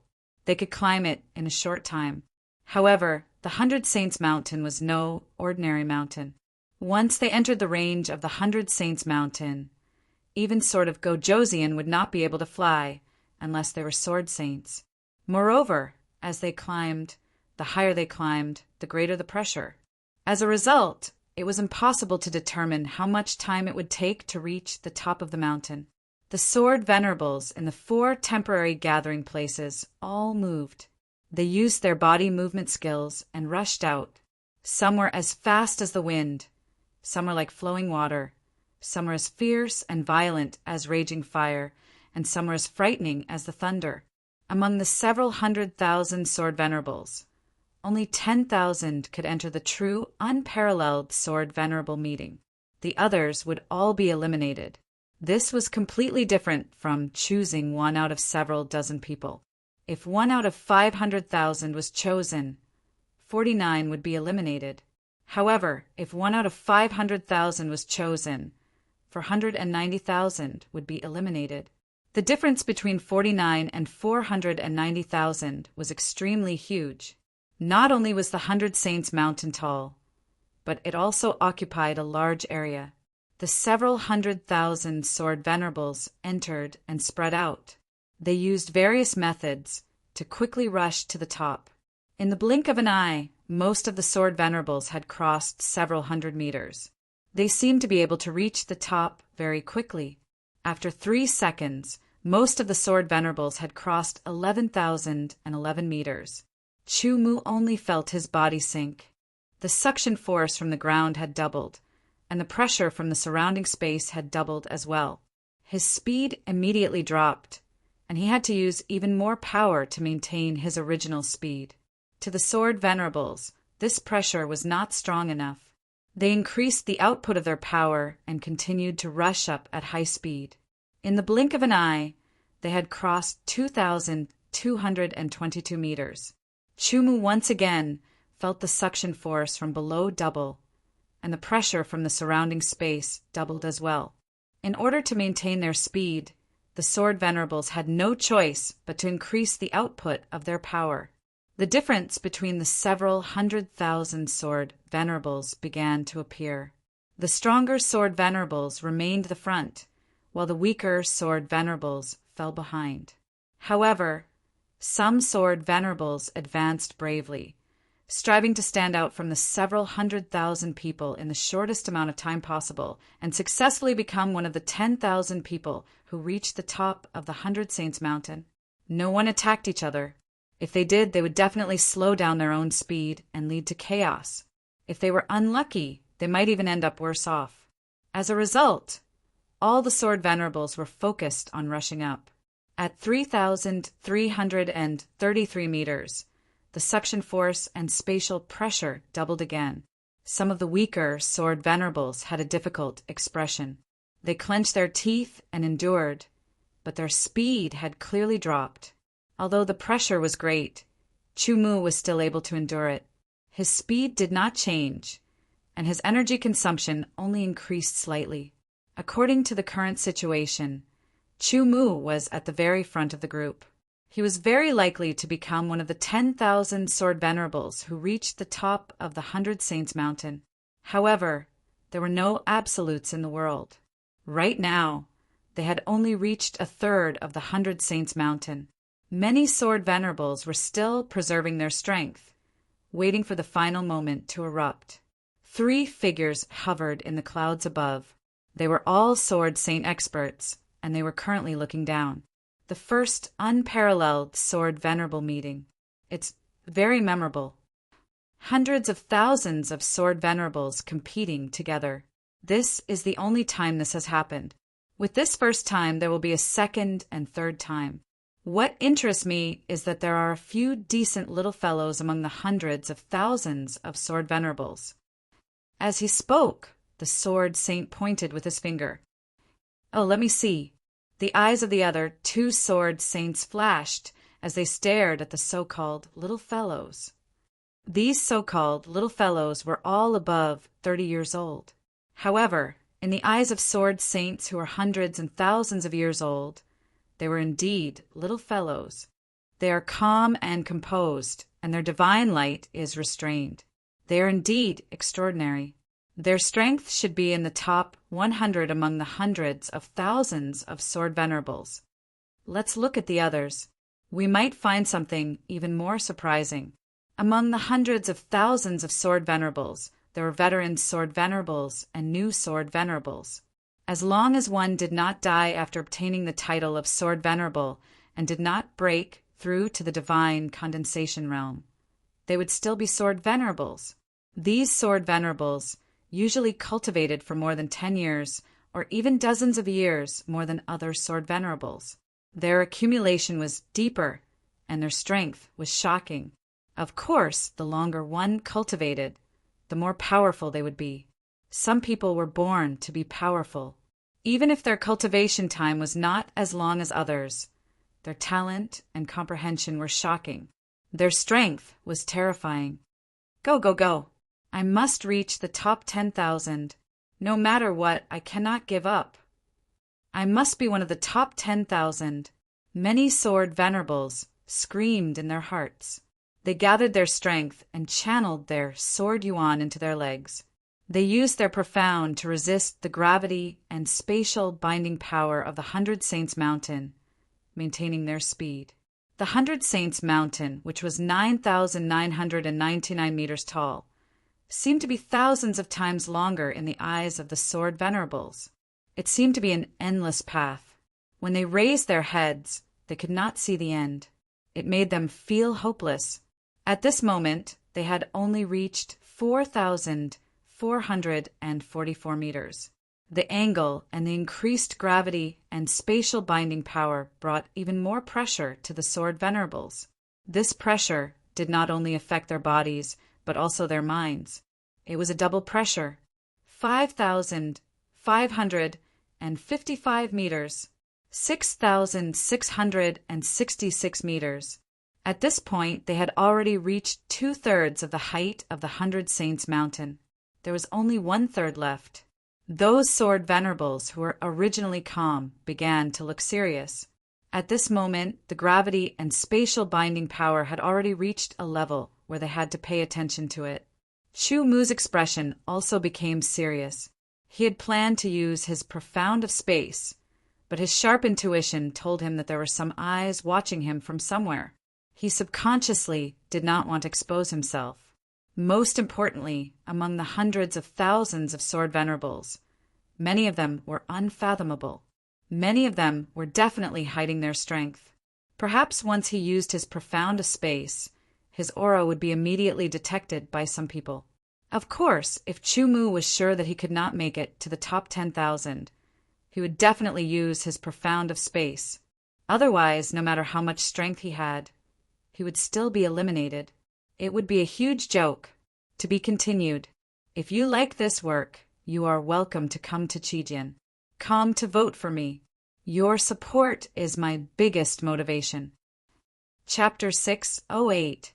7,777 meters. Looking with the naked eye, the hundreds of thousands of sword sovereigns were divided into several levels. The highest level had already reached 7,777 meters, while the lowest level was still struggling at 5,555 meters. At this level, the difference in strength between sword sovereigns could be clearly seen. The pressure from the 100 Saints Mountain was the same for everyone. However, different sword sovereigns had different abilities in all aspects, so their resistance to the pressure varied as well. Chu Mu discovered that his powerful body had an obvious resistance to pressure. For example, his second-level Sky Desolation sword body was 10 times stronger than ordinary Origin Realm swordsman. He could still withstand the pressure from the 100 Saints Mountain. As he rushed up, Chu Mu also discovered that some of the swordsmen around him had extraordinary bodies. Clearly, they had cultivated some kind of body-refining technique. Their bodies were much stronger than ordinary Origin Realm swordsmen. 8,888 meters. The peak of the 100 Saints Mountain was already right in front of him. However, the pressure increased once again, causing every sword sovereign's speed to decrease. Their bodies became extremely heavy, and their footsteps became heavy as well. It was as if they were tied up with 2 mountains. Every time he took a step forward, his foot would land heavily on the ground. With a bang, it was extremely shocking, and the mountain rocks were shattered. Because the hundreds of thousands of sword sovereigns were scattered, charging towards the peak from all directions of the 100 Saints Mountain, the visible sword sovereigns were only a small portion of them. At the last 1,111 meters, the sword sovereigns no longer held back and unleashed their full strength. Rumbling sounds came from the bodies of many sword sovereigns like rolling thunder. Powerful auras exploded as their speed instantly increased. With a whoosh, they surpassed the other sword sovereigns. Even the sword sovereigns who fell behind didn't give up. They unleashed their full strength and even used secret techniques. Even if they were eliminated, they didn't have any regrets. After all, there was a difference between the strong and the weak. 9,999 meters was right in front of them. It won't be difficult to enter the top 10,000. Chu Mu estimated. He didn't plan on using the profound of space. However, other than the profound of space, he had already used all his strength. Finally, after rushing past 9,999 meters and reaching the peak of the 100 sacred mountains, the Sword Venerables suddenly felt as if they had broken free from their shackles and were about to soar into the sky. Of course, it was still impossible to fly here. However, because the terrifying pressure from before had disappeared, it suddenly became extremely easy. In just a few breaths of time, the Sword Venerables had adapted. Even if it's the 10,000th place I'm going to make it in. The Sword Venerables, who had yet to reach the top, roared in anger. With a bang, they crashed into an invisible wall. The invisible wall had a soft and tough power, and instantly the Sword Venerables who had crashed into it were bounced away. What happened? I've already rushed to the top of the mountain. Why can't I go up? Many Sword Venerables were blocked by the invisible wall. Their expressions changed drastically as they shouted in shock. Chu Mu and the other Sword Venerables, who had already reached the peak of the 100 Saints Mountain, were also very confused. They didn't understand what was going on. All of you have not entered the top 10,000 and have been eliminated. You may turn around and leave now. An aged yet resonant voice seemed to descend from the sky. It was vast and mighty, and its might was boundless. Not in the top 10,000. The Sword Venerables' faces turned deathly pale. Even though they had already thought that they wouldn't be able to enter the top 10,000, they still tried their best to fight for that slim chance. Until now, when they were told that they wouldn't be able to enter the top 10,000, the word eliminated was like a huge hammer smashing on their hearts, making it difficult for them to breathe. The reality was so cruel. The difference in strength meant that they had no fate with the unparalleled Sword Venerables. Even though they were extremely unwilling, even though some Sword Venerables felt that they hadn't used their full strength, they had already been eliminated. They couldn't blame anyone. If they had to blame someone, they could only blame themselves for not grasping the right time. With a trace of unwillingness, these Sword Venerables all turned around and looked back at the 10,000 Sword Venerables who had reached the top of the mountain. They suddenly shook their heads and strode down the mountain. It was said that going up the mountain was easier than going down the mountain. However, it didn't apply here because the pressure on going up the mountain was getting stronger and stronger, while the pressure on going down the mountain was getting weaker and weaker. Chu Mu and the 10,000 Sword Venerables stood on the spacious land on the top of the mountain. 10,000 meters away, there was a very large palace. It was grand and ancient, and it was the main hall of the 100 Saints Alliance. First of all, I would like to congratulate you for successfully standing out from hundreds of thousands of Sword Venerables and entering the real unparalleled Sword Venerables Conference. A voice came from the main hall of the 100 Saints Alliance. Then a figure walked out of the main hall. Compared to the open door of the main hall, the figure was like an ant. However, no one felt that he was small. He had a sense of majesty that stood between the heaven and earth. He was wearing a black robe and looked to be in his 40s. However, his hair was white, and the wrinkles at the corners of his eyes were obvious. His fair skin was full of vicissitudes of life. His actual age was far beyond what he looked like. A vague aura surrounded him. When everyone looked at him, they felt that his body seemed to be infinitely enlarged.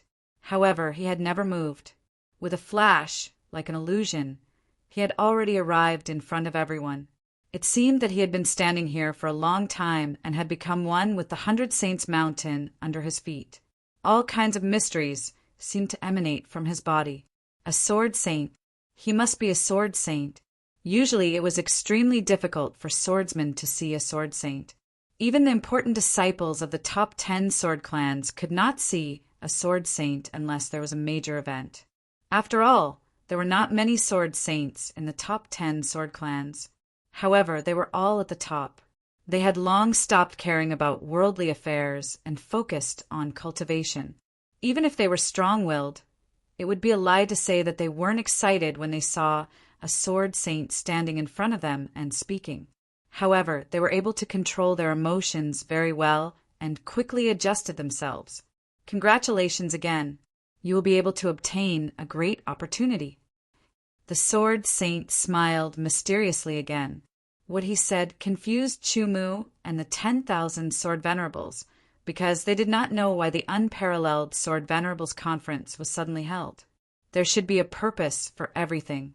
The Unparalleled Sword Venerables Conference had never been held before, but it was held this time. There must be a reason for it. What was the so-called great opportunity? For a moment, everyone was very curious. However, the Sword Saint did not explain. Even if some Sword Venerables were anxious, there was nothing they could do. They could not pull out their swords and force the Sword Saint to speak. You can cultivate here for a month. After a month, the real Unparalleled Sword Venerables Conference will be held. The Sword Saint changed the topic and said with a smile, "During this month, you can choose to give up. However, those who give up will have to leave this place." Give up? The 10,000 Sword Venerables did not have such thoughts. They had come all the way here to participate in the Unparalleled Sword Venerables Conference and stand out among hundreds of thousands of Sword Venerables. How could they give up? The word "give up" was crushed by the Sword Venerables before it clearly appeared in their minds. However, they became excited. Cultivate here for a month? This was the main hall of the 100 Saints Alliance. Normally, those who were not at the level of the Sword of Gojoseon were not qualified to enter this place. They were only Sword Venerables. Although they were one level lower than the Sword of Gojoseon, the gap between their strength was more than 100 times. Many Sword Venerables did not even know if they could break through to the next level. In addition, the spiritual chi in this place was unusually pure and very rich. It was very helpful for cultivation. Chu-Mu didn't feel too happy because the spirit aura here was pure and dense. It had nothing to do with him. What he needed was pure, desolate aura. Perhaps the sword origin of other Sword Venerables would be purer if they cultivated here, but it would be very difficult for Chu-Mu. It was very disadvantageous for him. Fortunately, Chu-Mu had a rare treasure like the Millennium Stalactite. During this month, you can communicate and learn from each other. However, you must not have any conflicts. Otherwise, you will be expelled, the Sword Saint said in a serious tone. This was not a warning, but a fact. All right. Next, someone will arrange accommodation for you. After the Sword Saint finished speaking, he disappeared instantly as if he had never appeared. Because the area was very spacious, the 10,000 Sword Venerables standing at the top of the 100 Saints Mountain did not look crowded at all. Instead, it looked very loose. "Where's that wild beast of yours?" A voice rang out next to Chu-Mu's ear. He turned around and saw a pair of cold eyes staring at him, emitting a cold aura. "So it's you." Chu-Mu smiled. "You want your sword back." This person was the Sword Venerables who tried to kill Chu-Mu when he was riding on Boang. In the end, not only did he not succeed, but he was also defeated by Chu-Mu and escaped. Hearing Chu-Mu mention this, the Sword Venerable's expression became even colder. "Just you wait. In a month, I will personally make you kneel and beg for mercy." The Sword Venerables said ruthlessly and turned to leave. "Junior brother Chu, I didn't expect you to be here too." A gentle voice sounded. Chu-Mu turned around and was stunned. He then smiled. "Senior brother Chen, long time no see." This person had shoulder-length hair, and his eyes were almost narrowed into a line. There was always a faint smile on his face. He was one of the great Kuin Sword Mansion's Sons of Swords, Chen Bu-er. Two people walked over with Chen Bu-er. It was a man and a woman. The man wore a golden robe with dragon patterns on it. His aura was domineering, as if he was looking down on the world. Meanwhile, the woman wore a light yellow robe and a veil. Her aura fluctuated gently as if it was a musical note. Chu-Mu immediately knew the identities of these two people, Huangfu Huangtian and Shangguan Qinin. Although he was a little surprised, it was not impossible for Huangfu Huangtian, Shangguan Qinin, and Chen Bu or to make it into the top 10,000. After all, they had been sword venerables for more than 10 years.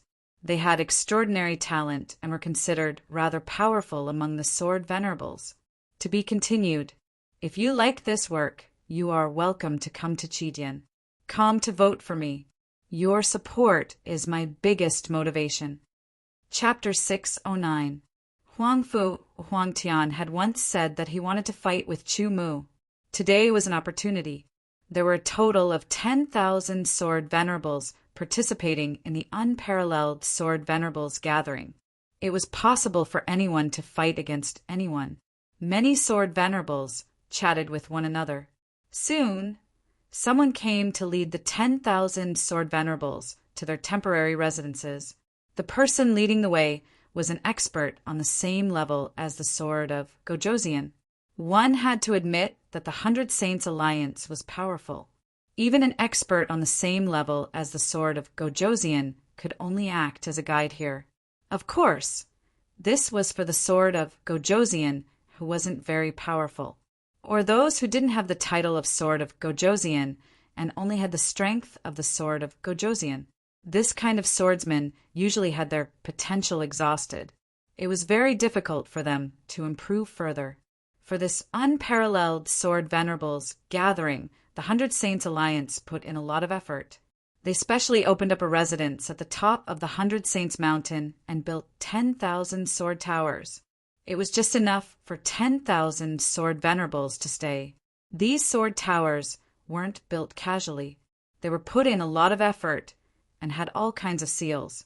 Even if a sword venerables attacked with their full strength, they wouldn't be able to shake them at all. This was because this was only the first unparalleled sword venerables gathering. There would be a second and third one in the future. They couldn't just build them every time they held a gathering. They could just build them and use them for thousands of years. There was no difference between 10,000 sword towers. The sword of Gojoseon, who led the way, left. The sword venerables could choose freely. Usually, the sword venerables who had a good relationship with them would choose the sword tower nearby to stay. Chu Mu randomly chose a sword tower. This sword tower had a total of 3 floors. After entering the sword tower, there was a stele. The stele was about 3 meters tall and was completely black. 3 words were written at the top, leaving name stele. Chu Mu curiously walked over. After thinking for a bit, he used his finger as a sword to condense his sword intent and wrote on the first line of the recognition monument.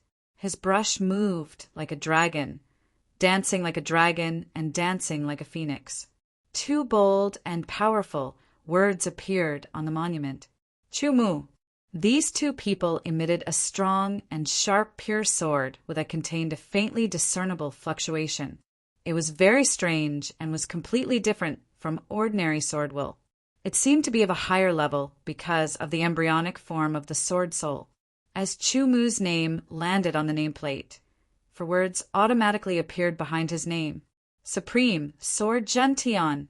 There were a total of 6 words, releasing a golden radiance, shining brightly, extremely eye-catching. Withdrawing his finger and dispersing the sword will, Chu Mu stared at the words on the monument of names. He smiled and walked into the sword tower. He was the first owner of this sword tower. After him, there might be a second or a third. The names would be passed down one by one, and his name would be left on the nameplate. He would be ranked first and would be known by those who came after him. This was also a kind of glory. It had to be said that the 100 Saints Alliance was quite resourceful. The first floor of the sword tower was naturally the place to cultivate sword arts. The surrounding walls were covered with seals. Even if one used his full strength, he wouldn't be able to break through them. Therefore, one could rest assured. Moreover, the area of the first floor was more than 1,000 meters. The second floor was the place to rest. The third floor was the place to cultivate sword origin and comprehend sword will profound, etc. There was only 1 month, which could be said to be very short. It might pass in the blink of an eye. To the sword venerables, it was very difficult for their strength to increase by leaps and bounds in just 1 month. However, they could use this 1 month to adjust themselves. If they made good use of it, their strength would increase a little. Moreover, they could also understand the background of the other sword venerables. Only by knowing one's enemy and oneself could one win 100 battles. Chu Mu stayed in the sword tower to cultivate.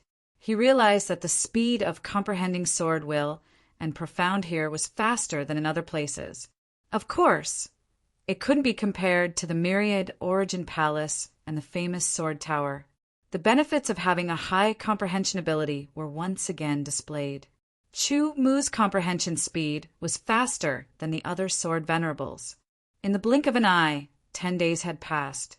Chu Mu's sword will was still at 70%, but he felt that it wasn't far from 71%. Today was the 11th day since Chu Mu stayed in the sword tower. There were still 19 days before the unparalleled sword venerable assembly. Chu Mu's sword tower welcomed a guest, Su Haosha. Brother Chu, I said 3 years ago that we might have a battle. It seems like it might happen this time. Su Haosha sat opposite Chu Mu and said with a smile, "It hasn't been 3 years. Brother Su's aura has become even more obscure and unfathomable." Chu Mu also smiled. He wasn't naive enough to think that others wouldn't be able to increase their strength just because his strength was increasing.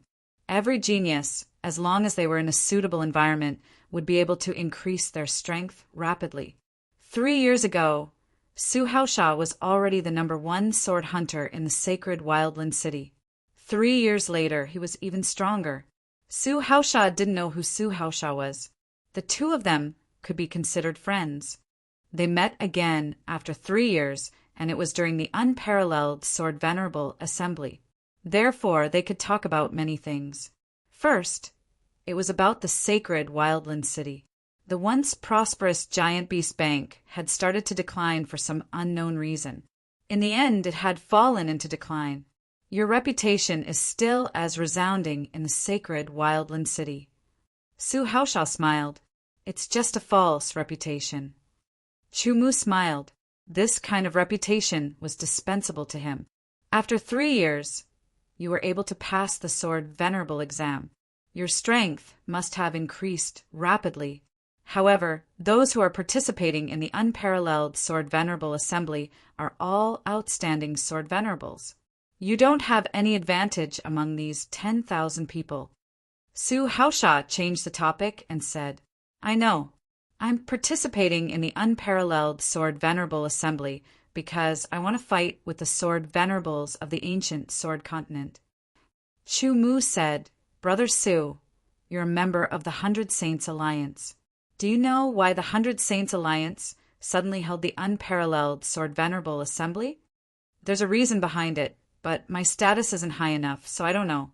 Su Haosha thought for a while and said, Don't worry. The 100 Saints Alliance exists to protect the ancient Sword Continent. They won't do anything that will harm the ancient Sword Continent. As for the purpose of holding the unparalleled Sword Venerable Assembly, I think we'll know after the unparalleled Sword Venerable Assembly is over. Chu Mu nodded and didn't dwell on this question.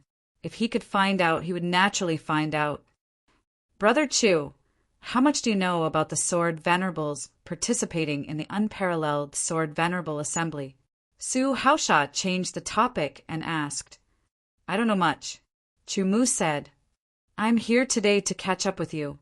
Secondly, I'm here to tell you some information. Su Haosha smiled. Brother Su, please go ahead. Chu Mu put on a respectful expression. Some people are like Brother Chu, wholeheartedly cultivating and ignoring outside matters. However, some people like to understand enough information first.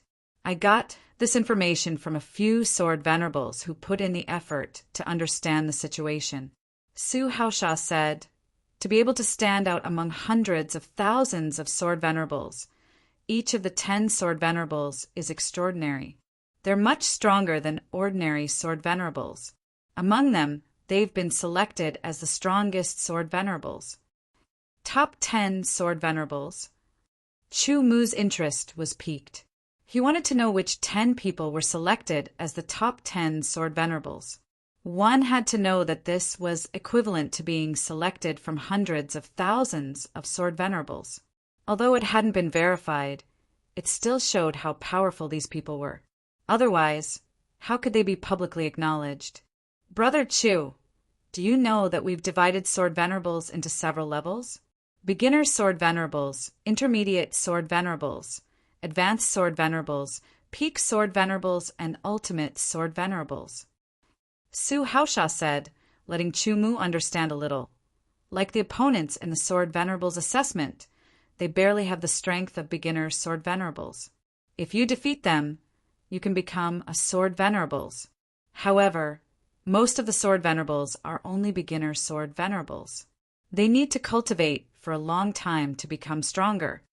Among the 10,000 sword venerables who entered the unparalleled sword venerables assembly, the weakest one has the strength of an advanced sword venerables. There's no ranking for the top 10 sword venerables.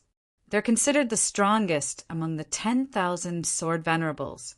I'll tell you in detail one by one. Su Haosha smiled. The first one is called Lai Shan Hu, 43 years old, known as Lai Shan Sword Venerables. He comes from one of the top 10 sword sects, inheriting the mountain Sword Dao. He became a sword venerables 20 years ago. After 10 years of seclusion, he already has the strength of an ultimate sword venerables. The second one is called Lu Xiaolu, 37 years old, known as Xiao Lu Sword Venerables. He also comes from one of the top 10 sword sects, inheriting the limitless Sword Dao. He became a sword venerables 15 years ago and also has the strength of an ultimate sword venerables. The third one is called Luo Fei, 39 years old, known as Luo Sha Sword Venerables. He comes from one of the top 10 sword sects, inheriting the Luo Sha Sword Dao. He became a sword venerables 16 years ago and has the strength of an ultimate sword venerables. The fourth one is called Feng Wujin, 45 years old, known as Feng Wu Sword Venerables. He comes from the overseas sword region, inheriting the Sealing Heaven Sword Dao.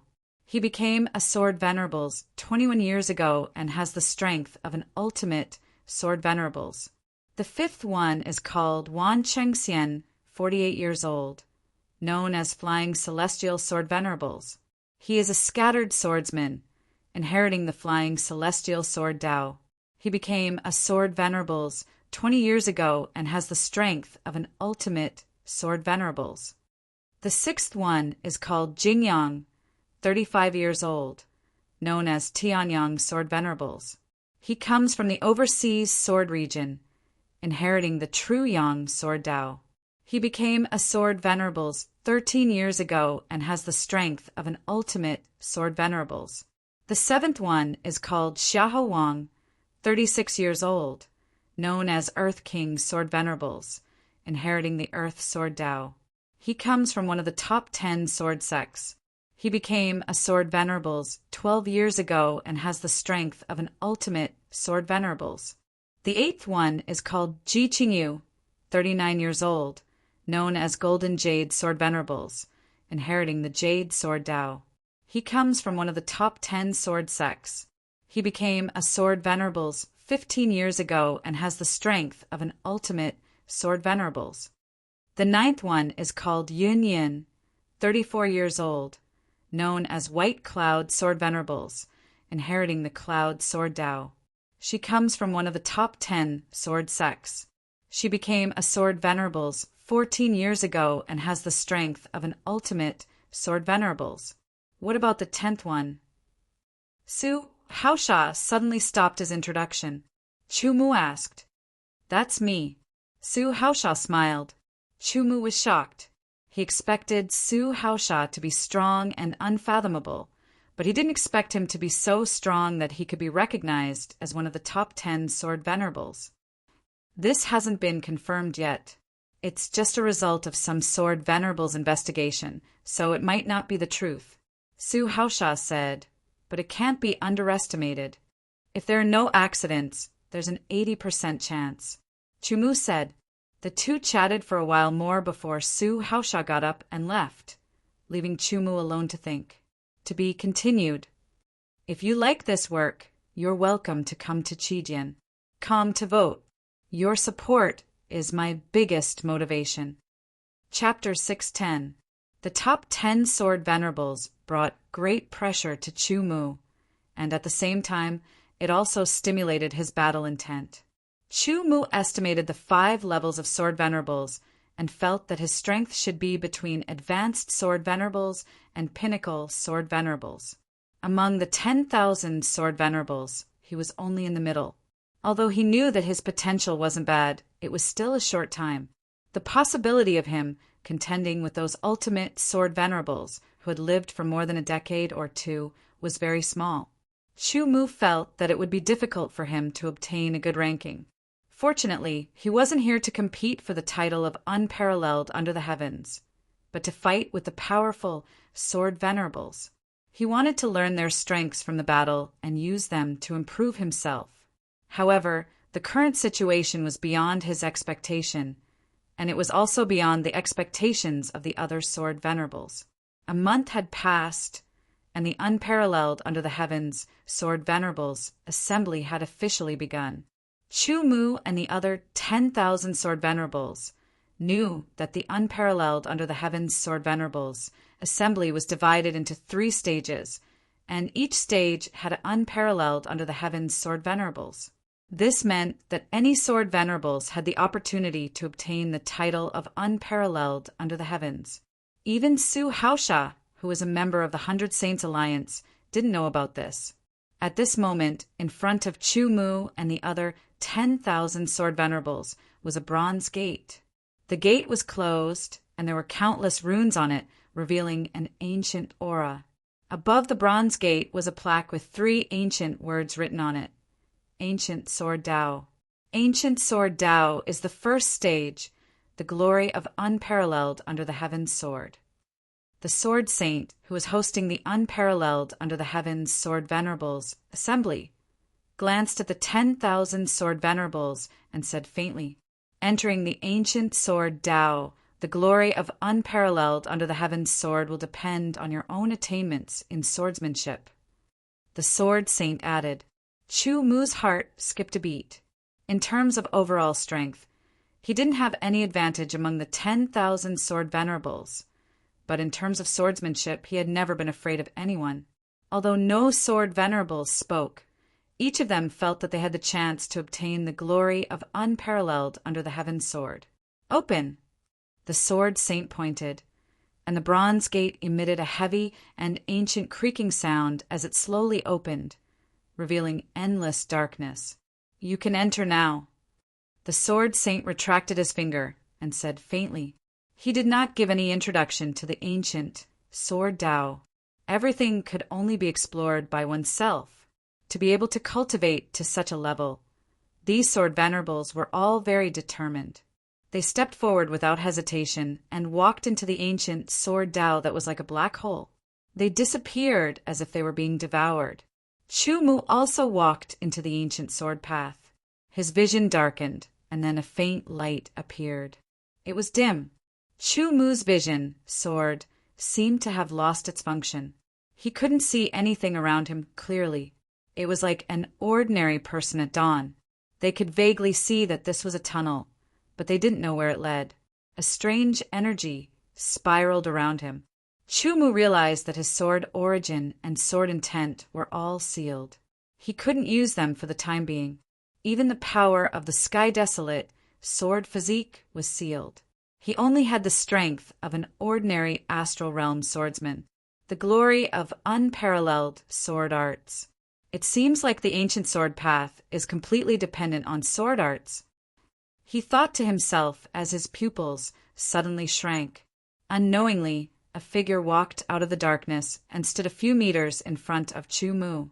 He didn't say a word and didn't move. His aura condensed, and traces of sharpness surrounded him, blocking Chumu's path. It seemed that if he wanted to continue, he would have to defeat this person. He couldn't see his face clearly, but he gave Chumu a sense of familiarity. It was as if he had seen this person before. With a clang, A cold light flashed in the darkness. The person drew his sword, and the cold sword light spread in all directions. It was very dazzling. The sword light was unsheathed, and a cold and sharp aura spread out. It turned into a breeze and blew towards Chumu. Chumu only saw a flash in front of his eyes. The dazzling sword light was like an aurora cutting through the sky. It instantly approached him and went straight for his throat, aiming to kill him in one strike. This strike completely grasped the speed, accuracy, steadiness, and viciousness of sword arts. It was at the level of a sword master. Chumu didn't move. It was only when the sharp sword light was close to his throat that he took a step forward. Vaguely, he seemed to hear a clang, and two figures crossed each other. Chumu's sword was still in the sheath. He didn't stop and continued to walk forward. However, the figure stopped after taking 3 steps forward, and his head rolled backwards. Killed in one strike, 10,000 sword venerables entered the ancient sword path together, but they seemed to have been separated. Each sword venerable took a different path and encountered opponents of the same level of sword arts. To these 10,000 sword venerables, master-level sword arts attainments weren't difficult at all. They easily killed their opponents and continued to move forward. The second opponent's sword arts were more profound than the first. With Chumu's eyesight, he could distinguish even the slightest difference. Again, their figures crossed each other, and they were killed in one strike. Third opponent, fourth opponent, fifth opponent. There was no end to the ancient sword path. Chumu killed one opponent after another with a single strike, and he continued to move forward. The 10th opponent stood in front of Chumu. Chumu's intuition told him that this opponent's swordsmanship had improved significantly. However, Chumu didn't stop and kept walking forward at a steady pace. His opponent also stepped forward, but he didn't draw his sword. Only traces of sharp aura rose from his body, and it became more and more intense. When they were 3 meters apart, his opponent drew his sword and slashed. It seemed simple, but it gave Chumu a feeling that he couldn't dodge it. A sword master. If it was in the past, they might have to fight for a while to determine the winner.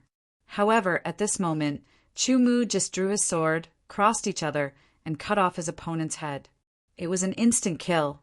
At this level, the other sword venerables were no longer able to kill their opponents in one strike like before.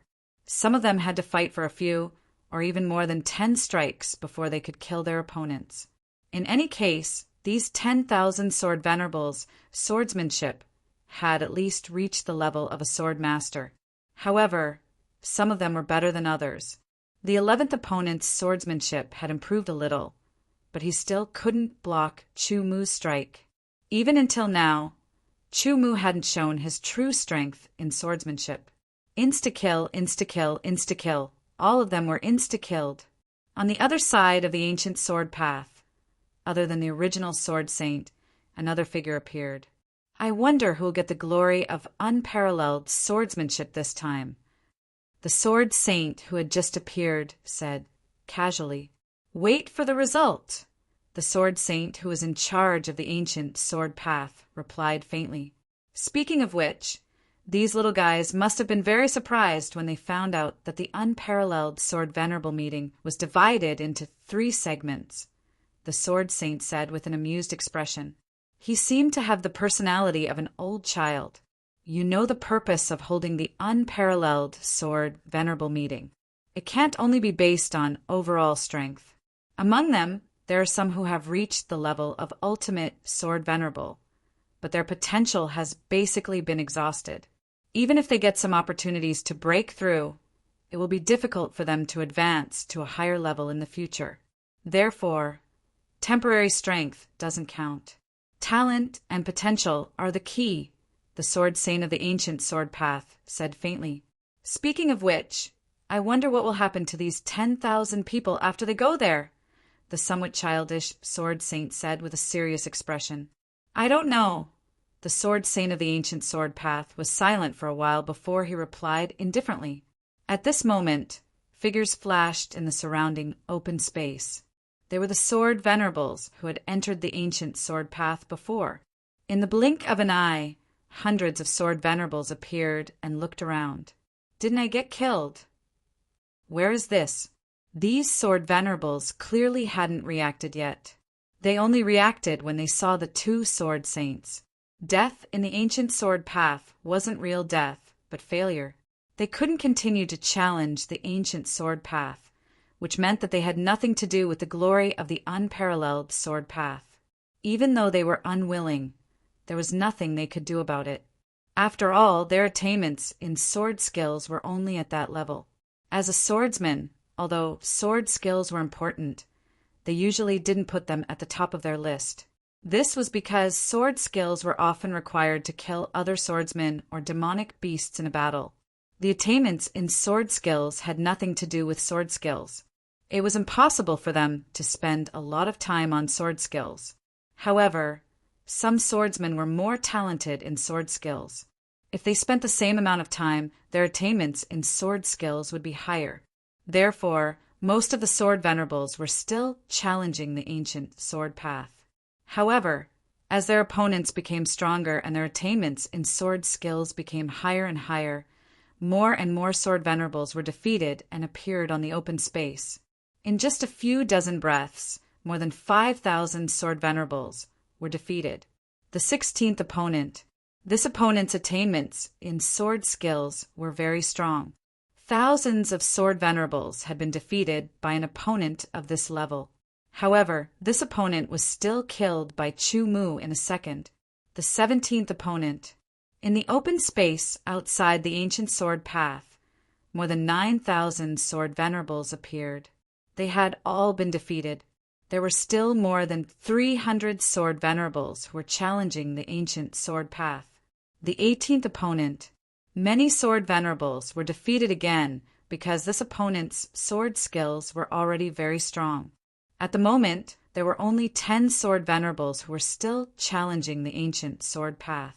Everything in the ancient sword path couldn't be seen except for the sword saints who were in charge of the ancient sword path. Therefore, no one knew how powerful the opponents that the 10 sword venerables would encounter next would be. The 19th opponent.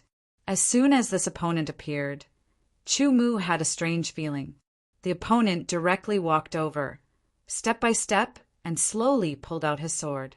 He didn't seem to be accumulating strength, but he directly stabbed at Chu Mu with his sword. Before the sword arrived, a wisp of coldness and sharpness had already locked onto Chu Mu, as if it wanted to penetrate Chu Mu's body. The word sharpness was vividly displayed. Chu Mu instantly determined that this opponent's sword technique attainments had already reached the peak of sword technique grandmaster. This was the limit. Within this level, it was impossible to increase any further unless one broke into the sword technique domain. To be continued. If you like this work, you are welcome to come to Chidian. Come to vote for me. Your support is my biggest motivation. Chapter 611. A sword light shone in all directions, causing the darkness to recede. It was like a meteor breaking through the sky, like a thunderbolt. Vaguely, Chu Mu felt that within a 10-meter radius of his opponent, there seemed to be a strange power. Chu Mu was very familiar with it. It was not the power of a domain, but the power of the forbidden zone of swordsmanship. Although it is very strong, it is still not enough. Chu Mu said to himself. He took a step forward and pulled out his sword. The sword light flashed past like a heavenly steed. The meteor shattered, and the thunderbolt disappeared. The opponent's figure stopped, swayed, and fell forward. One sword kill. On the other ancient sword paths, a sword venerable attacked. His swordsmanship seemed to be wide open, but it was delicate and detailed. One sword contained thousands of changes, and it was difficult to predict where the sword would land. This sword venerable fought with his opponent. After 3 swords, he seized the opportunity to kill his opponent and continued to move forward. The other 8 sword venerables went through a tough battle. One of them was lucky enough to kill his opponent, but his left arm was cut off and he was seriously injured. It was basically certain that he could not compete with the next opponent. The other 7 sword venerables were defeated and sent out of the ancient sword path. The 20th opponent appeared. If I am not wrong, this opponent should have mastered the domain of swordsmanship. But I wonder what level he has mastered. Chumu was finally interested. There was a trace of fire in his heart. He had fought with Sky Dragon Sword Saint in the Sword Palace, and his swordsmanship had broken through to the domain of swordsmanship. After that, he refined and stabilized at the first level of the domain of swordsmanship. His swordsmanship had improved by leaps and bounds. Since then, as he cultivated and comprehended, his swordsmanship had become more and more profound. Until now, due to the lack of suitable opponents, Chumu did not know what level his swordsmanship had reached. In the ancient sword path, one would encounter one opponent after another. Each opponent would only use swordsmanship, and the further one went, the more profound the opponent's swordsmanship would be. Moreover, being killed here did not mean death. One could completely let go and fight with all their strength. Such an opportunity was hard to come by. Chumu would definitely not let it go. His footsteps suddenly quickened as he unsheathed his sword and slashed out. Unsheathing a sword was also a form of attack. Chumu's sword tore through the air like a lightning bolt. His opponent's body flashed as he used the smallest body possible to avoid this sword attack. He then counterattacked with his sword. A strange power wrapped around the sword, affecting the surrounding space and causing Chumu's sword attack to be pulled in. Sword technique, domain power. Chumu's eyes lit up. His wrist shook slightly, and the trajectory of the sword changed. It followed the direction of the opponent's swordsmanship domain and drew a slight arc, instantly sweeping past the opponent's neck. It was a close call. His opponent's neck was slightly tilted back, and Chumu's sword cut through his skin, but he was not seriously injured. If he could add sword intent and sword origin to this sword, it would be enough to kill his opponent instantly. Unfortunately, it was just a simple sword technique without using the power of the sword technique domain, so it was unable to kill his opponent. Chumu was slightly surprised by his opponent's quick reaction. His sword did not stop. With a shake of his wrist, the tip of the sword trembled slightly and instantly drew out several sword shadows. It was impossible to predict where the tip of the sword would land. His opponent raised his sword slowly. The power of the sword technique domain once again pulled Chumu's sword, causing the tip of the sword to deviate. Die. With a light shout, Chumu's sword slashed forward. When his opponent dodged again, it pierced through his throat and killed him. Chumu did not immediately move forward. He stood in place and replayed the battle just now in his mind. This opponent's swordsmanship has indeed reached the domain realm, but it is only at the beginning. The power of the sword technique domain is thin, and the traction is insufficient. It is not a threat to me. If I use the power of the sword technique domain, I can kill him instantly. As for the other 2 sword venerables, that was where they stopped. They were directly killed by their opponents. They could not resist the power of the sword technique domain at all. Chumu was the only one left in ancient sword path. In the open space outside ancient sword path, 9,999 sword venerables gathered. Who else hasn't come out? There seems to be one more person. Who is it? His swordsmanship is so powerful that he can make it to this stage. Tao Feng's face was a little gloomy. He had worked hard on his swordsmanship and also had a fortuitous encounter related to swordsmanship. Therefore, his swordsmanship was unfathomable and unparalleled. Ever since his swordsmanship became successful, there was no swordsman who could compete with him in terms of swordsmanship. Even those who were older than him could not compete with him in terms of swordsmanship. Therefore, he was vaguely crowned as the best swordsman in the younger generation. As time passed, Tao Feng defeated more and more opponents with his swordsmanship. He felt that his swordsmanship was the best among his peers. Tao Feng originally thought that it would be difficult for him to get a good ranking in the unparalleled Sword Venerable assembly with his strength as a top Sword Venerable. He did not expect that the unparalleled Sword Venerable assembly would have 3 segments and 3 unparalleled swordsmen. Ancient Sword Dao, the glory of unparalleled swordsmanship.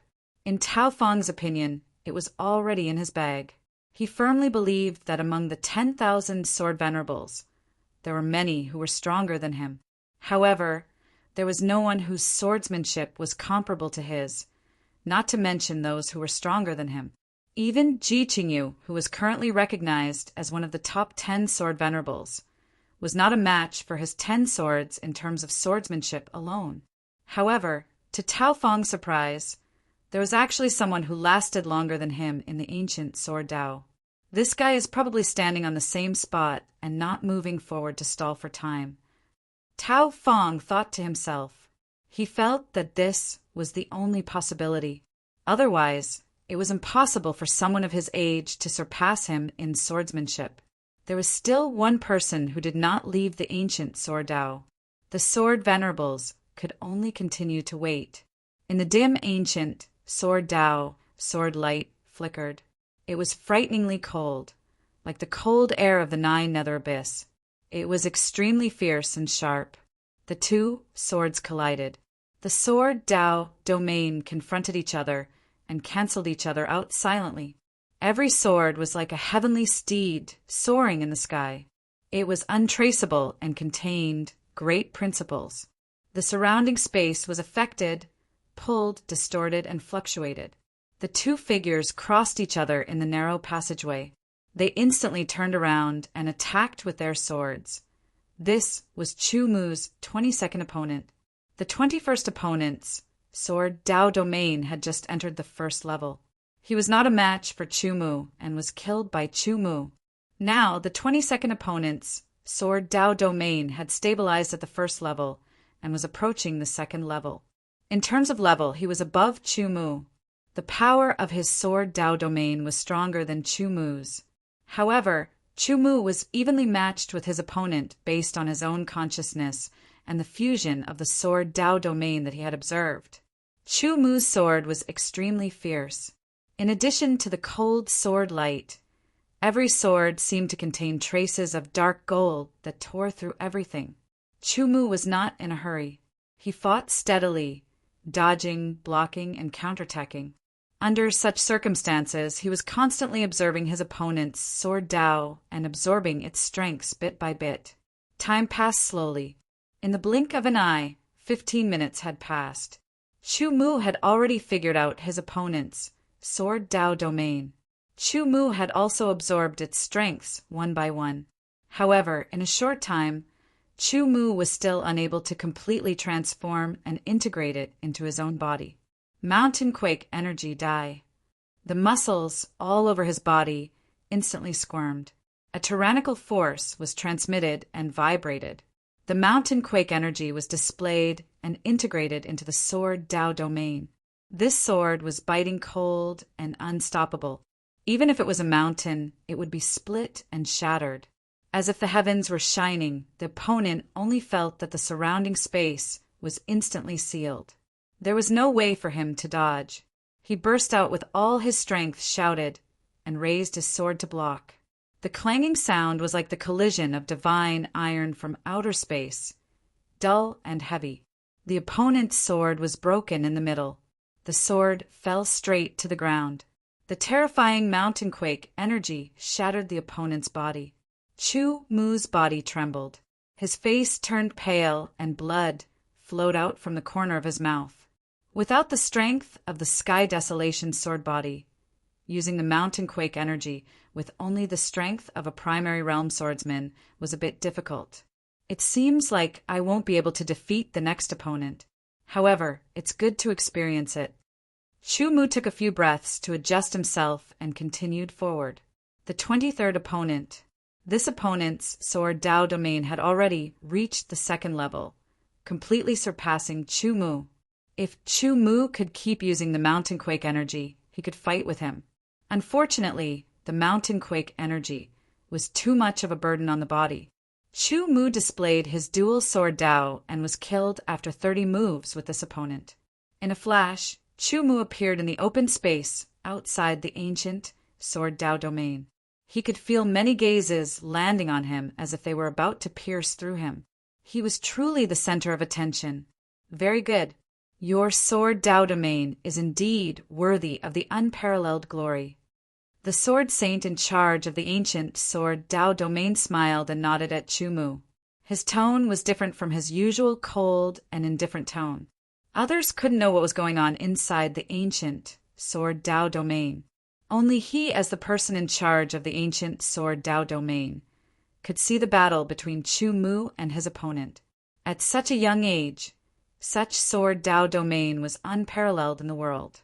I announce that the unparalleled glory in sword Dao domain belongs to Chu Mu. The sword saint announced loudly. When it reached the ears of every sword sovereign, they were shocked. The sword saint's announcement was equivalent to the 100 Saints' Alliance's affirmation. Many sword sovereigns felt uncomfortable that an unknown sword sovereign had obtained the unparalleled glory. Even if they felt uncomfortable, they couldn't show it now. This was the 100 Saints' Alliance's acknowledgement. If they showed it now, it would be embarrassing for the 100 Saints' Alliance. On the ancient sword continent, who dared to embarrass the 100 Saints' Alliance? Even if the top 10 sword Dao sects joined forces, they wouldn't dare. The first stage of the unparalleled sword sovereign assembly has ended. You have 1 month to cultivate. After 1 month, the second stage will begin. The sword saint said and waved his hand, indicating for everyone to leave. He also left with another sword saint and disappeared. What's going on? There's no reward? The sword sovereigns were all stunned. Could it be that the champion of the ancient sword Dao domain only received the title of unparalleled sword Dao domain, and there was no substantial reward? To be continued. If you like this work, you are welcome to come to Chidian. Come to vote for me. Your support is my biggest motivation. Chapter 612. Chu Mu quickly returned to the sword tower. After resting for a while, he began to reflect on what he had gained from the ancient sword path. I have to investigate this Chu Mu. Where did he come from? How could he obtain the glory of the unparalleled swordsmanship? He's only at the peak of the origin realm, Deshang.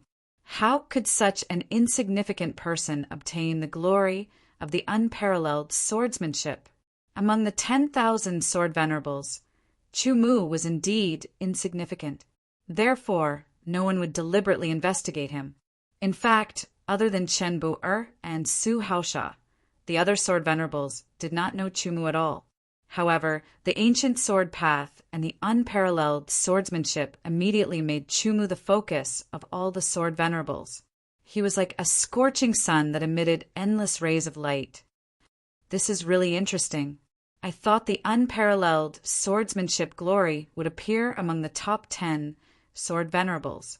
Indeed, those who could be chosen as the top 10 sword venerables were not only powerful, but their swordsmanship was also very profound.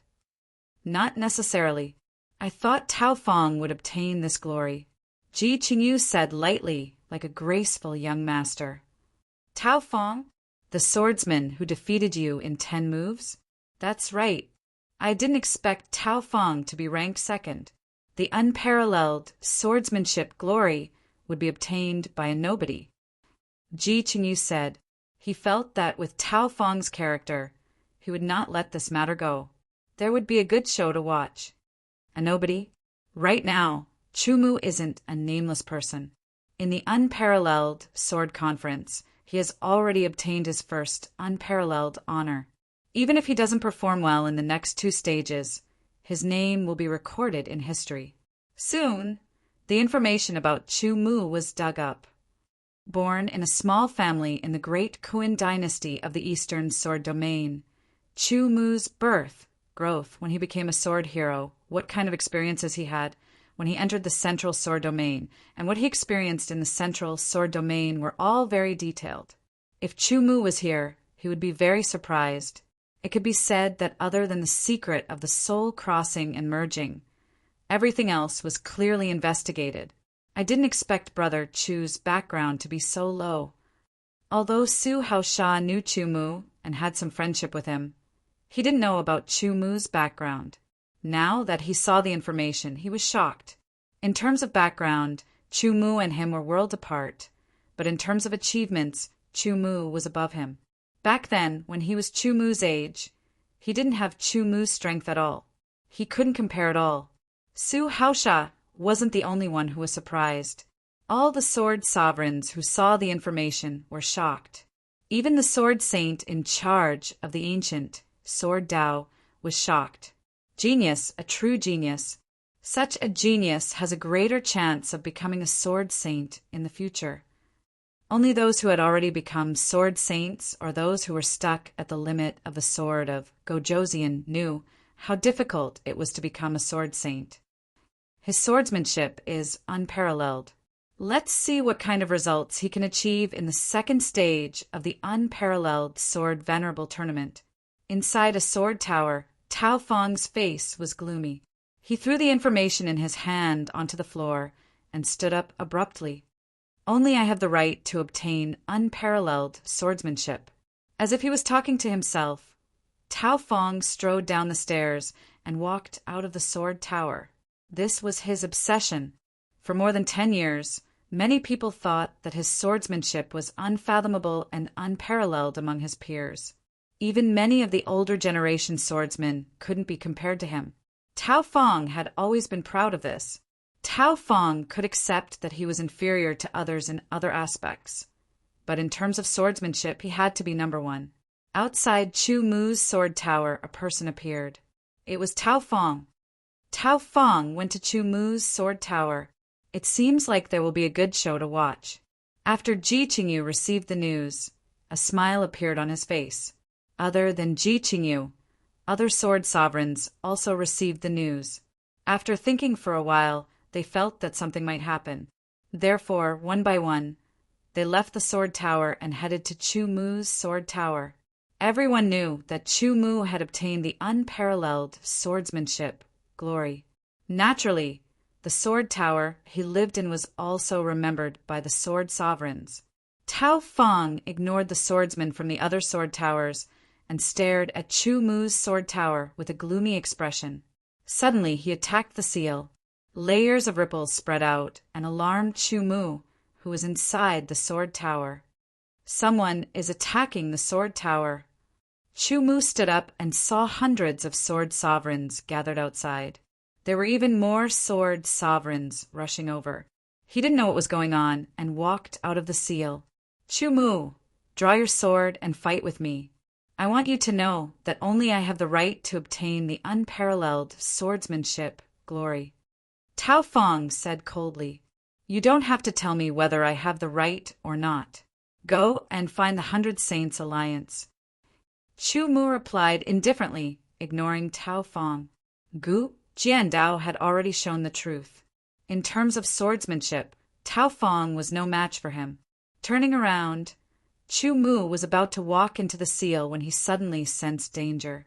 He quickly dodged to the side and saw a sword light slashing down. The sword light exploded on the seal and created many ripples. If this sword hit, he wouldn't die, but he would definitely be injured. Tao Feng held the sword in his right hand and stared at Chu Mu fiercely, as if he wouldn't give up. Since you want to fight, I'll fight with you. Chu Mu was annoyed and his tone became indifferent. Very well, let's go to the arena. Tao Feng said, not caring about Chu Mu's tone. In the sword tower where the sword sovereigns of the unparalleled Sword Sovereign Association lived, there were a few arenas built for the sword sovereigns to spar. Very quickly, everyone came to the closest sword fighting stage. Chu Mu and Tao Feng stood on the sword fighting stage. Below the sword fighting stage, there were several thousand sword sovereigns. It seems like Tao Feng isn't satisfied with his second place, so he challenged Chu Mu. Chu Mu's sword skill must be very profound to be able to obtain the glory of unparalleled swordsmanship. Tao Feng's action is just asking for humiliation. Chu Mu, I will defeat you with my swordsmanship. I will let you know that only I am qualified to obtain the glory of unparalleled swordsmanship. Tao Fong pointed his sword at Chu Mu, and his voice resounded in everyone's ears. No need to boast, Chu Mu said indifferently and walked towards Tao Fong step by step. Humph, you'll know soon enough whether I'm boasting or not, Tao Fong retorted and stopped talking. His eyes flickered with sharp light as he stared at Chu Mu. Every step Chu Mu took was reflected in his eyes. Since it was a competition of swordsmanship, Tao Fong obviously couldn't use sword origin, sword intent, or profound. He adjusted his body and squinted his eyes, looking for the best time to attack. Chu Mu constantly neared. In Tao Fong's eyes, Chu Mu's left foot was lifted up, stepped forward, and was about to land again. The moment his foot was about to touch the ground, Tao Fong's eyes widened and a terrifying light shot out like cold lightning. He let out a low roar and his body swayed. He charged forward and lifted his sword to stab out. This sword was like a bolt of lightning that tore through the sky, piercing towards Chu Mu's shoulder with the shortest path and the fastest speed. It was earth-shattering. Once it hit, Chu Mu's shoulder would definitely be injured. What a fast sword! No wonder he dares to challenge the glory of unparalleled swordsmanship. The onlooking sword sovereigns were all shocked. With their eyesight, they could naturally see the exquisiteness and power of this sword move. If it were them, they wouldn't be able to resist it at all. How is he going to deal with it? Some sword sovereigns had doubts in their hearts. At the same time, they felt that Chu Mu should dodge. Facing Tao Fong's extremely fast and fierce sword move, Chu Mu's expression didn't change. It was as if he didn't see it. His left foot still landed on the ground, and he pulled out his sword at the same time. When the eight-sided sky, desolate, sword came out of its sheath, the onlookers only saw a blurry sword light like an aurora breaking through the sky at an even faster speed. In an instant, an indescribable sword light flashed past. Chu Mu and Tao Fong's figures crossed each other's. Sheathing his sword, Chu Mu didn't even look at Tao Fong. He walked down the arena and left without looking back. Tao Fong stood on the arena, his hand holding the sword trembling. There was a sword hole in his shoulder, blood dripping down his arm and onto his sword. One sword move! He defeated Tao Fong with just one sword move. The sword sovereigns sucked in a breath of cold air. In their eyes, Tao Fong's swordsmanship was already terrifying. Even the top 10 sword sovereigns had a dignified expression, admitting that they couldn't compare. But Chu Mu's swordsmanship made them feel horrified. They didn't have the slightest chance of resisting. If they met Chu Mu in a situation where they could only use their swordsmanship, only death would await them. Worthy of the glory of unparalleled swordsmanship. Tao Fong's face was pale. Sweat seeped from his forehead. His eyes were gray, and there was a trace of despair in them. Compared to the injury on his shoulder, being defeated by Chu Mu in one sword move was a bigger blow to him. It turned out that the swordsmanship he was so proud of was nothing in front of Chu Mu. They were two completely different existences, like the gap between heaven and earth. No one cared about Tao Fong, and no one pitied him. Everyone could see that if Chu Mu couldn't block or avoid that sword move, his shoulder would be pierced by Tao Fong. Therefore, Tao Fong's shoulder injury was just Chu Mu's repayment. Fortunately, he didn't use sword origin or profound sword intent. With the help of elixirs, this kind of injury would only take a few days to heal. He's really strong. Su Haosha exhaled. The glory of unparalleled swordsmanship wasn't enough to describe Chu Mu's swordsmanship. Only by witnessing it with one's own eyes could one understand how terrifying and unpredictable his swordsmanship was. What a pity! If only he had the strength of an ultimate sword sovereign. Some battle maniacs who had the strength of an ultimate sword sovereign said secretly, if that was the case, they would have one more powerful and terrifying opponent. There was nothing more exciting than this. This kind of swordsmanship, even I am shocked. A sword saint said secretly. To be continued. If you like this work, you are welcome to come to Chidian. Come to vote for me. Your support is my biggest motivation. Chapter 613. Defeating Tao Feng in one strike had made Chumu even more famous. Unparalleled sword, art glory, was well deserved. No one doubted or disagreed with him. A month passed peacefully. Within this month, Chumu's sword art had improved again. He was even closer to the second level of the sword art domain.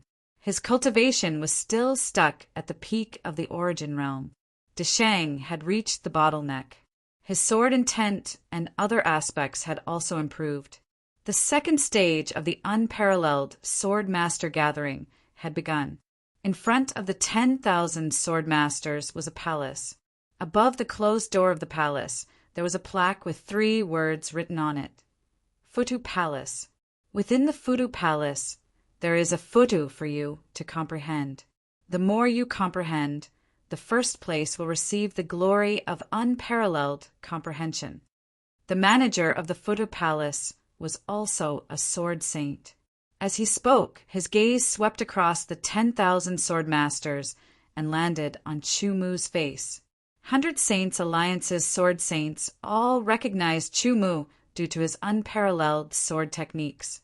So the second stage is a competition of comprehension. The sword masters were enlightened. Oh no, my comprehension is not outstanding. This time, I will not be able to get first place. Some of the sword masters who knew their limits were depressed. The glory of peerless perception belongs to me this time. Some of the sword venerables who were very confident in their perception whispered to themselves. Their faces were full of divine light. However, among the 10,000 sword masters, there were quite a few who believed that their comprehension was outstanding, who would be able to obtain the glory of unparalleled comprehension in the end. The sword saint of the Futu Palace waved his sleeve. The door of the Futu Palace opened and a mysterious aura spread out. Go in, the sword saint of the Futu Palace said lightly. The 10,000 sword masters moved and quickly entered through the door. The Futu Palace was infinitely large. In front of each of the 10,000 sword masters was a futu. Beside the futu, there was an hourglass that began to let out silver sand. Comprehension, comprehension. It should be to comprehend the futu in front of us. The sword masters looked at the hourglass beside them. They either stood or sat down cross-legged. Staring at the futu in front of them, they cleared their thoughts and started to comprehend. If he guessed correctly, the hourglass beside him was a time-limited item. Once the silver sand in the hourglass ran out, if one still hadn't fully comprehended the mysteries of the stupa in front of him, it would mean that he had failed.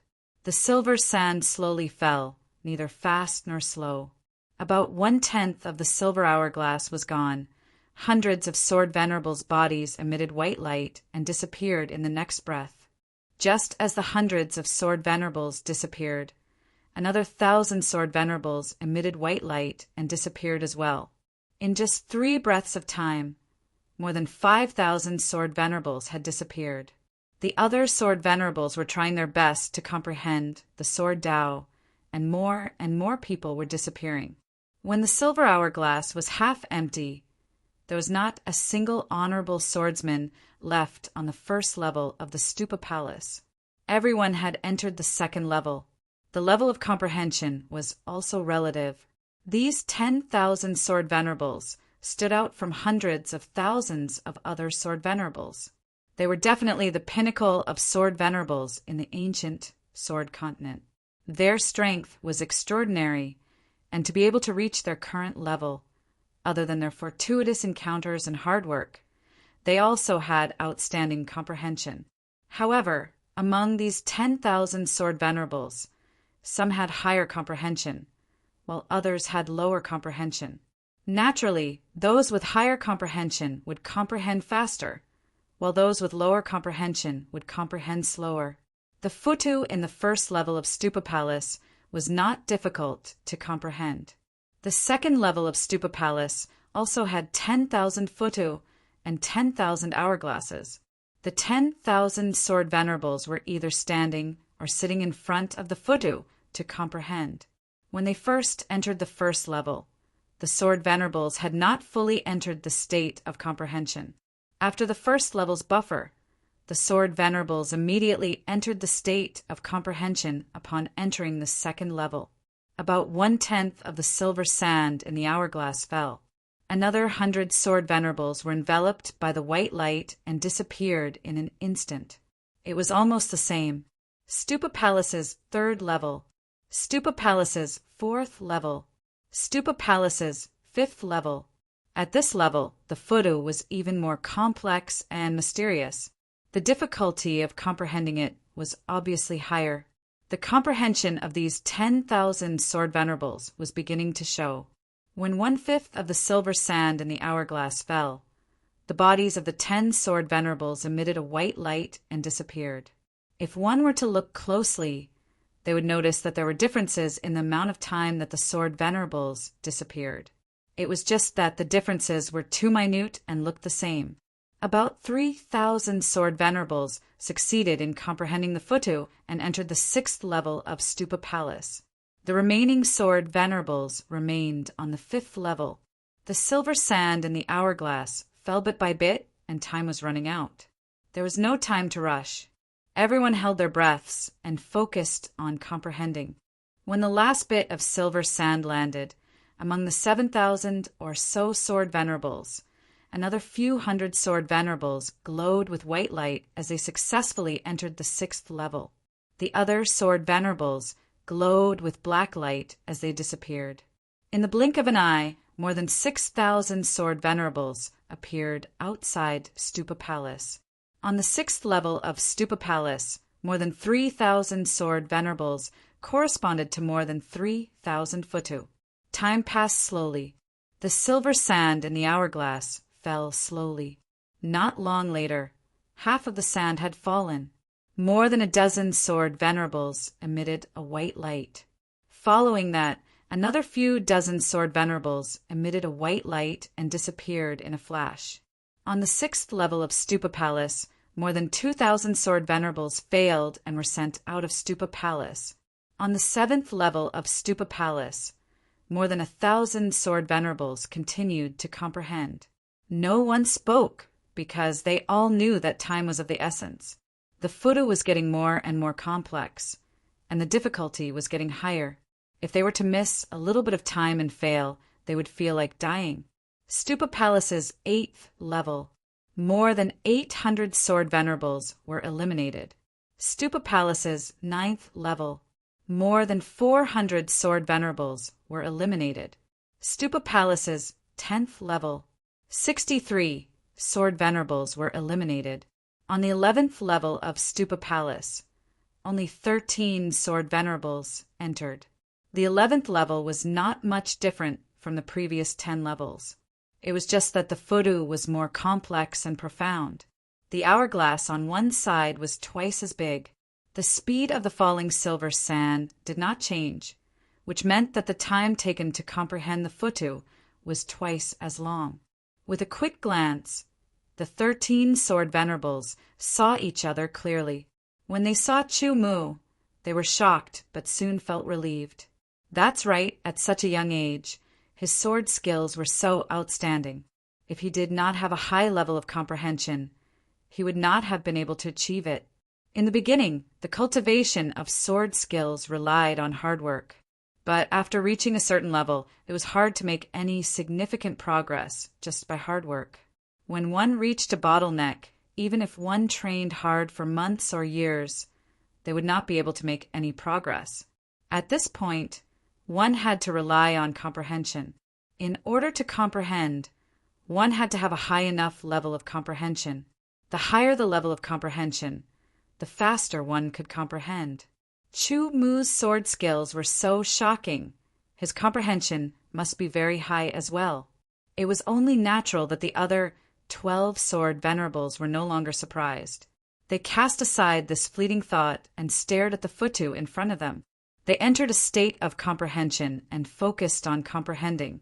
Chu also saw the 12 sword venerables clearly. They were the top 10 sword venerables. Other than that, there were 2 sword venerables that he did not recognize. They looked to be in their 30s.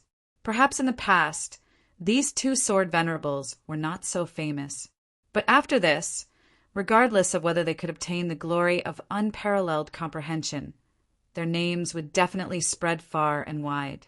This was because they were 2 of the 13 sword venerables who could enter the 11th level of the Futu Palace out of 10,000 sword venerables. Chu stared at the Futu in front of him. The patterns on the Futu were very complicated. After careful observation and comprehension, a similar image appeared in Chu spiritual world. It was just that it was very blurry. As he comprehended, the Futu pattern in his spiritual world became clearer bit by bit. Finally, the outline appeared, but the patterns on it were still very blurry. This method of comprehension was very direct. As long as the Futu was clearly displayed in his spiritual world, it would be equivalent to a successful comprehension. Lines and lines appeared on the Futu in his spiritual world. The silver sand in the hourglass beside him fell slowly. Time passed slowly, and the 11th level was silent. "It's done," he muttered to himself.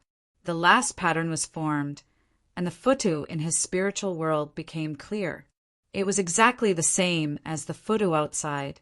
There was no difference at all. It was as if the Futu had been directly transferred into his spiritual world. Chu body emitted a white light, which immediately alerted the other sword venerables. In the next moment, Chu disappeared. Immediately after, another sword venerables emitted a white light and entered the 12th level of the Futu Palace after Chu. Not long after, the 3rd sword venerables also emitted a white light and entered the 12th level of the Futu Palace. Brother Chu, you took the glory of unparalleled swordsmanship. This time, you can't be thinking of taking the glory of unparalleled comprehension, right? Su Haosha looked at Chu and laughed. Currently, only 3 sword venerables had entered the 12th level. However, because the comprehension of the 11th level was still ongoing, the comprehension of the 12th level had not started yet. The Futu had not appeared yet. "I have such a plan." Chu smiled faintly and said. Arrogant, the other sword venerables glared at Chu and snorted. Chu recognized him. He was one of the Sword Saint's 10 experts, Lai Shanhu. He was tall and strong, and his eyes were like a tiger's. He was extremely imposing, and those with weaker willpower would feel a lack of confidence when stared at by these eyes. Unfortunately, Chu willpower was strong and unshakable. He was not afraid of Lai Shanhu's stare. "The glory of unparalleled comprehension will be mine," Lai Shanhu said again and shut his mouth. At this time, another figure appeared on the 12th level. It was one of the 2 sword venerables that Chu did not recognize. This sword venerables had a cold expression on his face. He swept a glance at Chu group and ignored them. After a while, 4 Futu palaces appeared in front of the 4 sword venerables. Beside them, an hourglass appeared. On the 11th level of the Futu Palace, a total of 9 sword venerables were eliminated. Only 4 sword venerables succeeded and entered the 12th level to continue their comprehension.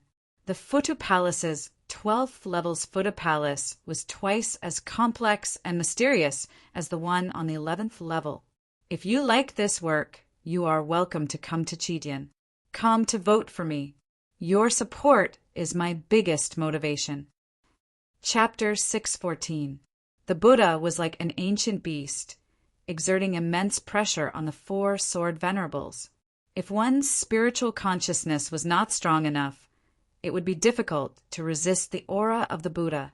However, the 4 sword venerables had strong spiritual consciousnesses. While resisting the powerful aura of the Buddha, they were still able to focus their minds and comprehend. In the spiritual world, a blurry outline began to appear. Perhaps at this stage, the victor between them would be decided. On the 12th floor of the Buddha Palace, this Chu is full of surprises. How surprising! The Buddha Palace sword saint closed his eyes and sensed everything in the Buddha Palace. He was instantly shocked. Obtaining the unparalleled swordsmanship glory was enough to show that Chu Mu's comprehension was extraordinary. However, this did not mean that Chu Mu would be able to obtain the unparalleled swordsmanship glory. At this moment, Chu Mu was one of the 4 sword venerables who could enter the 12th floor of the Buddha Palace. This was enough to show that his comprehension was in the top 4 among the 10,000 sword venerables. As for where he would be ranked, it was hard to say. Perhaps he would be 4th, 3rd, 2nd, or even 1st. If this little guy also obtains the unparalleled swordsmanship glory, the Buddha Palace sword saint thought of this and revealed a look of interest. The unparalleled sword venerable meeting had a total of 3 stages.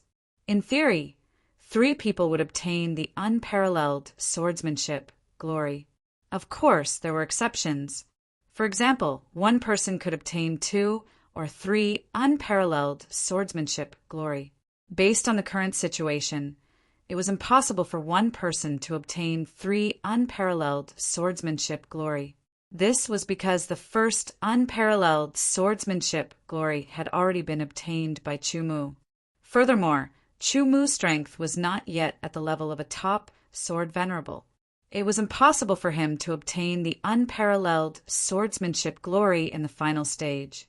Little guy, I hope you can do something amazing again, the Buddha Palace sword saint thought to himself as the smile on his face faded. Outside the Buddha Palace, more than 9,000 sword venerables continued to wait. On the 12th floor of the Buddha Palace, Chu Mu and the other 3 sword venerables were immersed in their comprehension.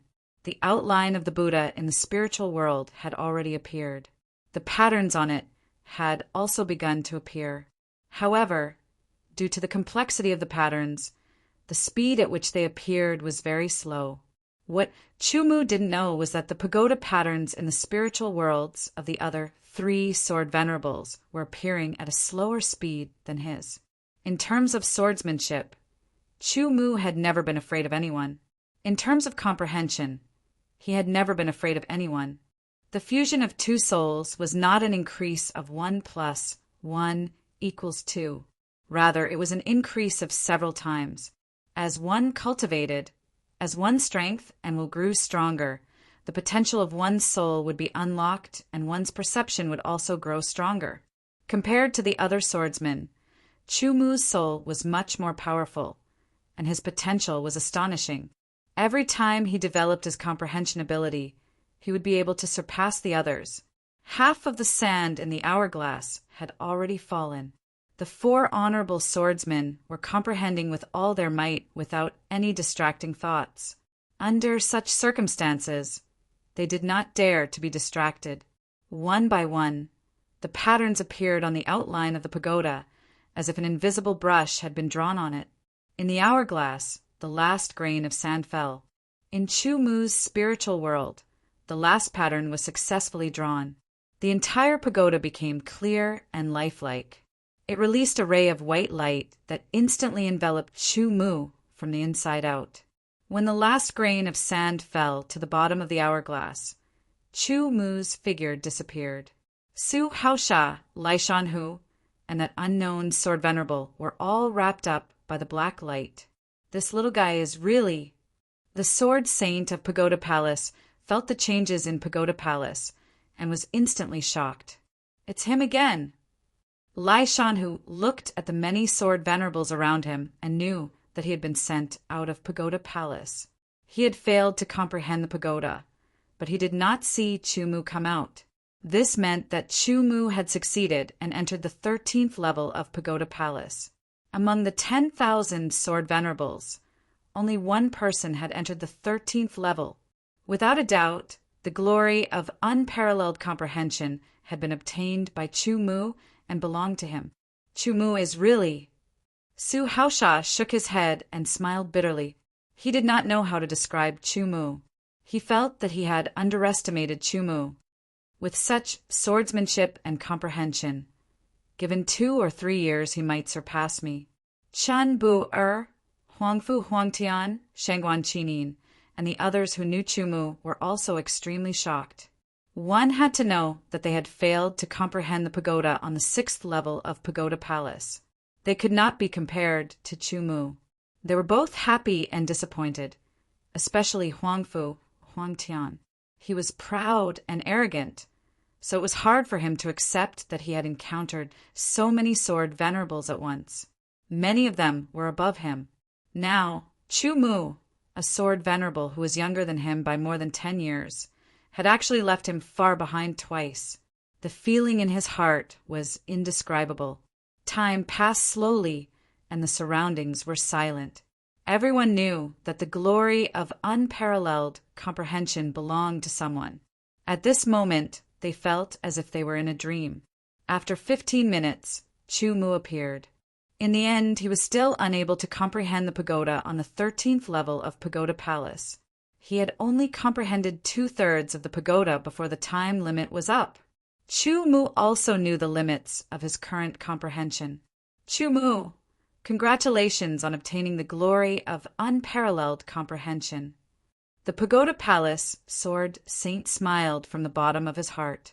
2 titles of unparalleled comprehension landed on Chumu's head. In an instant, Chumu's radiance was so dazzling that no one dared to look directly at him. All right, the 2nd stage of the Unparalleled Sword Venerable Assembly has ended. You all still have 1 month. After 1 month, the 3rd stage of the Unparalleled Sword Venerable Assembly will begin. Prepare well. The Pagoda Palace Sword Saint smiled faintly. Then he looked at Chumu and transmitted a message to Chumu through Sword Chi. Little guy, make good use of this 1 month and work hard to increase your strength. The Pagoda Palace closed, and the Pagoda Palace Sword Saint left. Chumu and the other 10,000 Sword Venerables also left. The Pagoda Palace Sword Saint's message made Chumu feel strange. There seemed to be another meaning behind it. He quickly returned to the Sword Tower and declined all visitors. He directly entered the 3rd level of the Sword Tower and began to cultivate. After 15 minutes, Chumu discovered that his cultivation speed had not changed at all. He switched to comprehending sword intent. Once he started comprehending, there was no difference from before. When he switched to comprehending profound, Chumu was shocked to discover that his speed of comprehending profound had increased by 10 times. Could it be that entering the Pagoda Palace also increases the speed of one's comprehension of profound? Chumu guessed. He didn't know if it was the same for the other sword venerables, or if it was just for him. In any case, the benefits were very tangible. He didn't know how long this state could last. Chumu cleared all distracting thoughts and focused on comprehending profound. He didn't dare to waste any time. Although the 10 times increase in comprehension speed couldn't be compared to the Enlightenment Pagoda in the sacred city of the Wildlands or the Myriad Origin Palace, it was still very obvious. Chumu's comprehension ability was already very shocking. His speed of comprehending profound was even higher than the other sword venerables. Now that his comprehension speed had increased by 10 times, it was even more shocking. From time to time, there would be sword venerables outside Chumu's sword tower. Their motive was very simple. They were here to build a relationship with Chumu. The glory of unparalleled swordsmanship and unparalleled comprehension ability. Although Chumu wasn't very strong now, his future was limitless. One had to know that he was only around 30 years old. If he didn't die, Chumu would definitely become an expert in the future. Only a person whose head was kicked by a pig wouldn't want to make friends with such a future expert. As for cultivation talent, although it was very important, the 100 Saints Alliance would definitely attach great importance to Chumu's current performance. There would definitely be treasures that could increase Chumu's cultivation talent by 1 grade. At that time, Chumu would definitely become an expert of the sword of Gojoseon. Unfortunately, these sword venerables who wanted to befriend Chumu were all rejected. That was because Chumu hung a big sign on the sword tower. In seclusion, do not disturb. Since they wanted to befriend Chumu, they couldn't disturb his seclusion. Otherwise, they would be hated by the other party. In the blink of an eye, 10 days passed. Chu Mu's comprehension of the laceration profound had reached 75%. Unable to progress further, he switched to comprehending the void profound. The news that Chu Mu had obtained the glory of unparalleled comprehension ability once again spread in the 100 Saints Alliance. The Sword Saints of the 100 Saints Alliance were all very surprised. Another 10 days passed. His comprehension of the void profound had reached 45%. Encountering a bottleneck, Chu Mu didn't dare to waste time. He hastily switched to comprehending the water profound and the fire profound. Compared to the laceration profound and the void profound, the water profound and the fire profound were much easier to comprehend. It wasn't that difficult to comprehend both profound at the same time. Therefore, after another 10 days, Chu Mu's comprehension of the water profound and the fire profound had reached 76%. It was even higher than the laceration profound. At this point, the accelerated comprehension state had disappeared. Chu Mu was unable to continue comprehending the void profound. The void profound was now at 72%.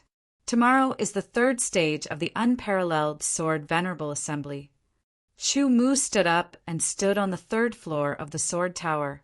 Looking at the pitch-black night sky through the window, he said faintly, "The first stage is Sword Arts. The second stage is Comprehension Ability. Then what will the third stage be?" The other Sword Venerables had the same question as Chu Mu. They were all wondering what the third stage would be. Some Sword Venerables were even praying that the third stage would be the stage where they had the most advantage. Only then would they have the chance to compete for the unparalleled glory. However, the 100 Saints Alliance had done a very good job of keeping it a secret. Only the Sword Saints of the 100 Saints Alliance knew about it. The others didn't know about it. Now, my strength should be comparable to a top Sword Venerable. No matter what the purpose of the unparalleled Sword Venerable Assembly is, at least it will allow my strength to increase rapidly in a short period of time. The third stage will begin when the sky brightens. I should take this opportunity to adjust my breathing and welcome the arrival of the third stage in my best state. If you like this work, you are welcome to come to Chidian. Come to vote for me. Your support is my biggest motivation. Chapter 615. The third stage of the unparalleled Sword Venerable Assembly had begun. Unlike the ancient sword sect's unparalleled sword arts and the Buddha Palace's unparalleled comprehension, the third stage was battle, the glory of unparalleled battle prowess. When the myriad battle palaces Sword Saint announced the content of the third stage, many Sword Venerables were disappointed, but there were also many who were happy. This was because the third stage was a battle between Sword Venerables. It was a battle of true strength, using strength to obtain the glory of unparalleled battle prowess. This time, you are not fated to be unparalleled. Many Sword Venerables stared at Chu Mu and muttered to themselves. The tallest tree in the forest would be destroyed by the wind. Chu Mu obtained 2 unparalleled battle prowess in one go and became the focus of attention. At the same time, he also became the target of jealousy in many people's hearts. They all knew that Chu Mu's true strength was between Advanced Sword Venerable and Pinnacle Sword Venerable. Among the 10,000 Sword Venerables, he was only at the middle level and was not outstanding at all. The Myriad Battle Palace was a special palace built by the 100 Saints Alliance for the battles between Sword Venerables. The Myriad Battle Palace had a special characteristic. The Myriad Battle Palace allowed the Sword Venerables to use their full strength, including secret techniques, to fight to the death with their opponents without any scruples. This was because the injuries and deaths in the Myriad Battle Palace were not real. After leaving the Myriad Battle Palace, everything would be recovered. The Myriad Battle Palace was so magical that it naturally consumed a lot of energy every time it was opened. The 100 Saints Alliance rarely opened the Myriad Battle Palace. This time it was opened for the unparalleled Sword Venerable Assembly. When the 10,000 sword venerables walked into the myriad battle palace, they immediately felt a strange aura fluctuation in the air. This aura fluctuation was not harmful to them. Each of the 10,000 sword venerables received a temporary seat. Each seat lit up with a gentle white light. The myriad battle palace's sword saint was an old man with red hair that burned like flames. He gave off a feeling of anger. Getting close to him felt like getting close to an active volcano. The third stage of the unparalleled sword venerable assembly, the glory of unparalleled battle prowess. The first round begins now. The sword saint of the myriad battles palace announced emotionlessly. Afterwards, white light shot out from 2 of the 10,000 seats, enveloping the sword venerables. In just a few seconds, the 2 sword venerables appeared on the circular platform at the very center of the myriad battles palace. The platform was actually a semi-virtual realm. It covered a large area and was surrounded by powerful seals that could be activated depending on the situation. The current strength of the seals could withstand the attack of an ordinary sword of Gojosian without breaking. The difference in strength between the sword venerable and the sword of Gojosian was huge. No matter how strong the sword venerable was, his attack power could not reach the level of the sword of Gojosian. The 2 sword venerables that entered the 10,000 battle platform were randomly selected, and it was all based on luck. Maybe their strength was similar, or maybe there was a huge difference in strength. For example, a high-level sword venerable would encounter an extreme-level sword venerable. The sword venerables in the other seats could see everything in the myriad battle platform clearly. Inside the myriad battle palace, there were many invisible divine senses that were watching everything. They were the other sword saints of the 100 Saints Alliance. In the myriad battle platform, the 2 sword venerables unsheathed their swords and attacked each other without holding back. However, among these 2 sword venerables, one had the battle prowess of a pinnacle sword venerable, while the other only had the battle prowess of a high-rank sword venerable. The difference was very obvious. When the 2 sword skills collided, the high-rank sword venerable's sword skill was instantly defeated. While the high-rank sword venerable was trying to dodge, the pinnacle sword venerable suddenly appeared beside the high-rank sword venerable and sliced him in half. Whoosh! The 2 halves of the high-rank sword venerable turned into 2 rays of white light and disappeared. In the next breath, he appeared on his original seat. The white light on his seat dimmed like a lamp, indicating that he had been eliminated. The light on the winning sword venerable's seat was still as bright as before. After the first battle ended, about 10 breaths later, 2 more seats released rays of light. 2 sword venerables entered the myriad battle platform and started the second battle. There were victories and defeats. The victorious sword venerable could enter the next battle until he was defeated. After each battle, the next battle would take place after 10 breaths of time. Very quickly, dozens of battles had already passed. After 10 breaths of time, the seat in front of Chu Mu released a white light. Chu Mu couldn't dodge it and attacked Chu Mu. Immediately after, before Chu Mu could react, he had already appeared on the myriad battle platform. Opposite him was Chu Mu's opponent. When Chu Mu saw this, he was stunned. I said before that I would fight you within 10 years. Now it's going to happen. Huangfu Huangtian's tone was overbearing. His eyes were filled with battle intent. He unsheathed his sword and pointed it at Chu Mu. His overbearing aura surged out like a tidal wave and attacked Chu Mu. At this moment, it was as if he had transformed into the king of the world. Chu Mu and Huangfu Huangtian should have an intense battle, Qin Bu-er said to himself. Qin Bu-er thought to himself. He felt that the combat strength of both sides should be about the same. A fierce battle was inevitable to determine the victor. Shangguan Qinin didn't know Chu Mu as well as Qin Bu-er, but her opinion was the same as Qin Bu-er's. Actually, it wasn't just the 2 of them. Many sword venerables had the same opinion. They all felt that Chu Mu and Huangfu Huangtian would have an intense battle. Please, Chu Mu replied. He didn't unsheath his sword, but his aura was condensed and sharp. "Take my move first, King's Fury!" Huangfu Huangtian roared and unsheathed his sword. It was as if he was the king of the world. Under this sword, it was as if the king wanted his subject to die. The subject had no choice but to die. His aura was unparalleled. If a swordsman with the same strength as Huangfu Huangtian faced this sword, his aura would definitely weaken, and he would be at a disadvantage. This sword gave Chumu a feeling that he couldn't dodge it. Million corpses! After unsheathing his sword, Huangfu Huangtian followed up with a sword technique. He knew that Chumu's sword technique was unparalleled. If he fought against Chumu with sword techniques, he would definitely lose. He might even die under Chumu's sword in a few moves. He wouldn't even be able to unleash his full strength. Hence, the way to defeat Chumu was to attack with a powerful sword technique and kill Chumu with absolute battle prowess. King's Fury was like a prelude. The power of million corpses instantly increased by 30%. It was even more powerful than when it was used alone. High-level sword venerable.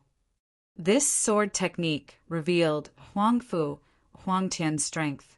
Under million corpses, Chumu's body seemed to explode. Huangfu Huangtian's expression changed as he had a bad feeling. It was as if the Chumu that was killed by million corpses was fake. As expected, Chumu appeared on the other side. He used the flying swan illusory steps under the ultimacy. It seemed real and fake at the same time, and Huangfu Huangtian couldn't tell. In less than a blink of an eye, Chumu appeared beside Huangfu Huangtian and slashed with his sword. Huangfu Huangtian immediately felt that there was a strange power on Chumu's sword. It wasn't sword origin, sword intent, or ultimacy. It was a special power that could affect the surrounding space. It pulled at his body, causing his reaction to be a beat slower. The sword slashed out, and the sword light was as cold as a cold star as it streaked across the sky. Huangfu Huangtian's head flew high into the air, and it tumbled in midair. His headless body also slowly fell forward.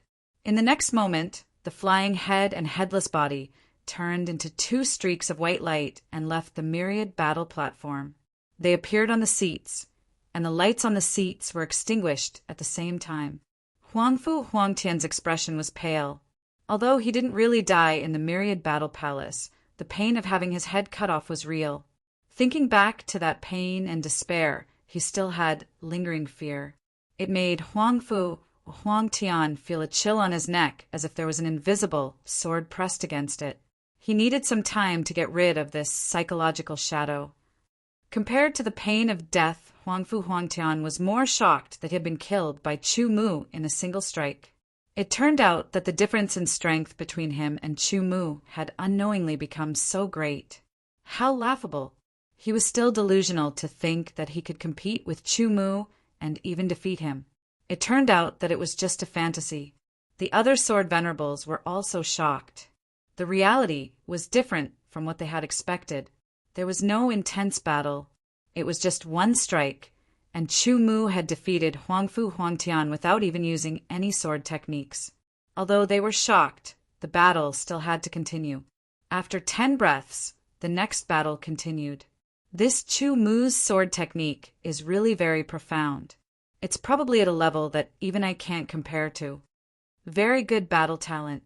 He grasped the timing very well. This was the sword saint's divine consciousness talking silently.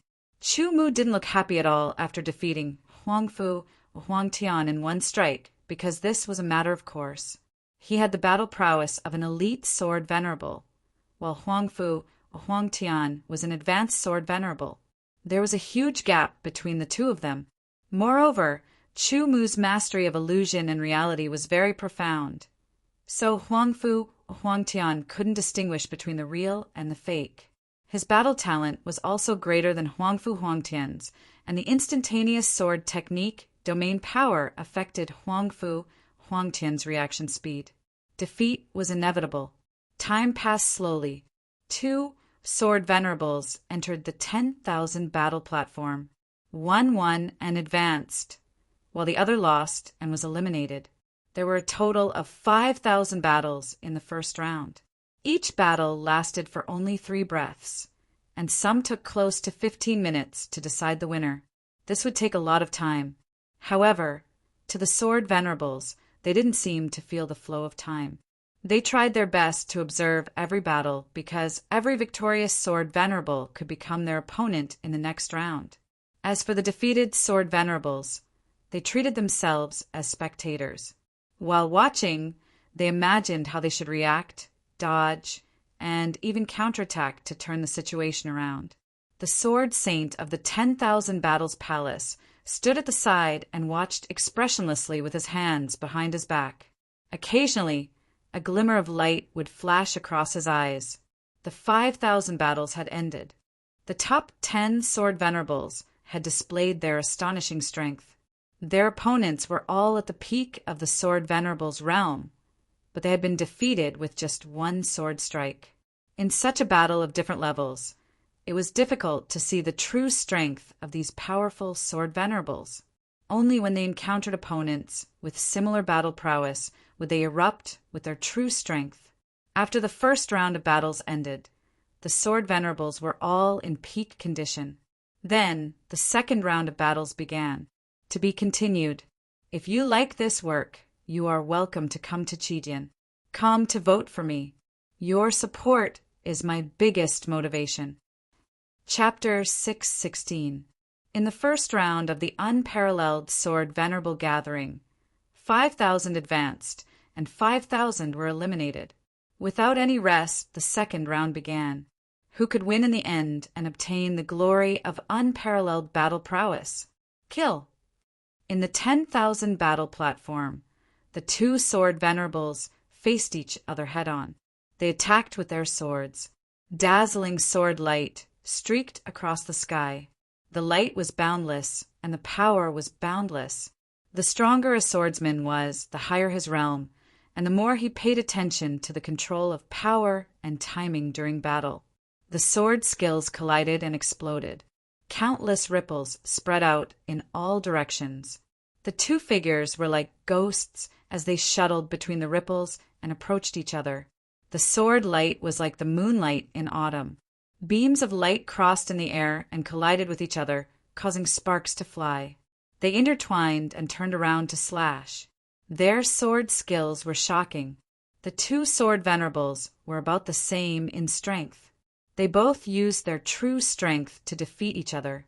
Even if they knew that they had no fate with the glory of unparalleled battle prowess, they still wanted to defeat their opponents one by one. They wanted to see how far they could go and not leave any regrets. After an intense battle, one of the sword venerables showed an opening. The other sword venerable was impatient and took advantage of this opening to attack with all his strength. However, his opponent dodged the attack and immediately fell into a disadvantage. After losing an arm, it was hard for the sword venerable to recover in a short time. He was completely at a disadvantage and barely dodged 3 sword attacks before being killed by his opponent.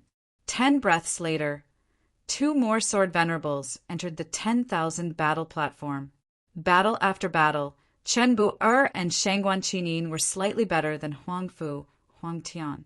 In the first round, they met opponents who were slightly weaker than them. However, in the second round, they met opponents who were stronger than them. After a difficult battle, they were defeated in the end and had no chance to enter the third round. Among the swordsmen from the Great Kuin Sword Mansion, apart from Chu Mu, the other 3 had already been eliminated. However, the 3 of them had already surpassed many sword venerables to enter the unparalleled sword venerable gathering. There were hundreds of thousands of sword venerables participating this time, but there were definitely more sword venerables in the ancient sword continent.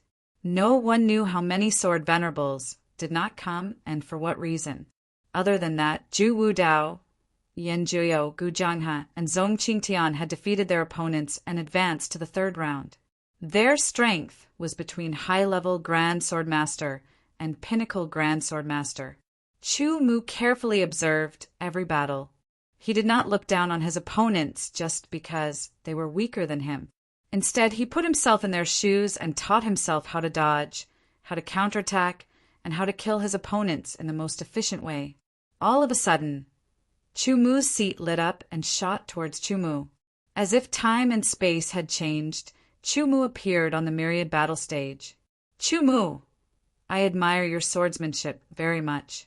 You deserve to be called unparalleled in swordsmanship. Chu Mu's opponent was none other than Tao Fong.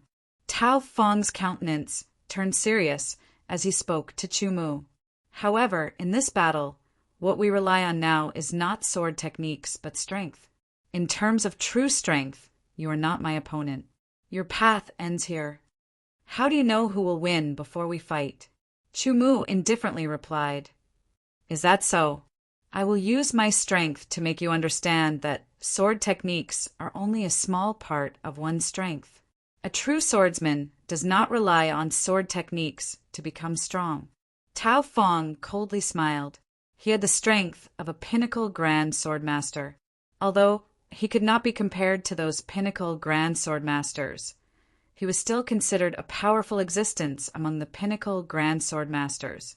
He was confident that he could defeat Chu Mu. Chu Mu is in danger. Seems like he can only stop here. According to the information obtained by the Grand Swordmasters, Chu Mu's strength was between high-level Grand Swordmaster and Pinnacle Grand Swordmaster. Compared to Tao Fong, who was a veteran Pinnacle Grand Swordmaster, the gap was extremely obvious. It was almost certain that Chu Mu would lose. The question now was how long could Chu Mu last under Tao Fong's sword? Then, I will show you the true power of sword techniques, Chu Mu indifferently said. As soon as his voice fell, everyone only saw Chu Mu take a step forward. In a trance, he left a shadow on the spot. It looked like he was about to charge forward or retreat, but in fact, Chu Mu's shadow appeared in front of Tao Fong. I have already seen you use this footwork in the first round, Tao Fong coldly said. He lightly tapped the ground with the tip of his foot and flew back as if he was weightless. He unsheathed his sword and flicked it upwards. The sword radiance was like a ball of purple flame that rushed towards Chu Mu. With a pop, Chu Mu's shadow shattered, but his real body strangely appeared beside Tao Fong. It was like a dream, like an illusion, but real at the same time. He stood firmly with one foot in front and the other behind, as if he had taken root on the ground. The center of his body sank down, and his right hand held the hilt of his sword. A peerless sword radiance burst out from within. Tao Fong suddenly had a creepy feeling. A chill ran from the soles of his feet to his spine, and his pores exploded. The endless sword radiance made his body feel like it was being torn apart. The sword had not been unsheathed, but he had already smelled the scent of death. Without hesitation, Tao Fong exerted all his strength. His sword origin was like thunder and lightning, and with a boom, he quickly rushed to one side. At the same time, he unsheathed his sword. An arc of light was like an aurora that cut through the void. It was extremely cold and could cut through everything.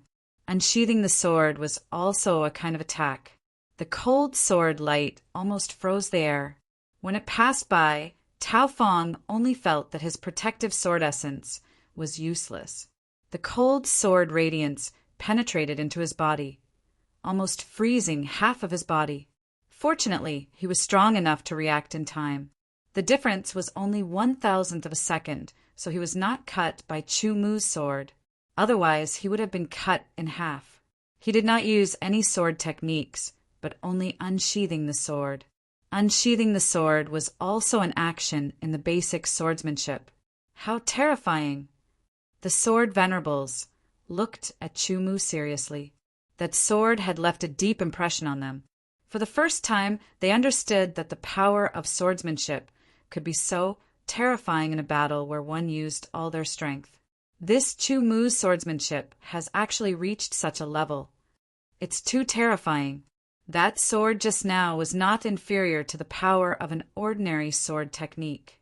Could it be that this person was born for swordsmanship? This kind of swordsmanship is close to a divine technique.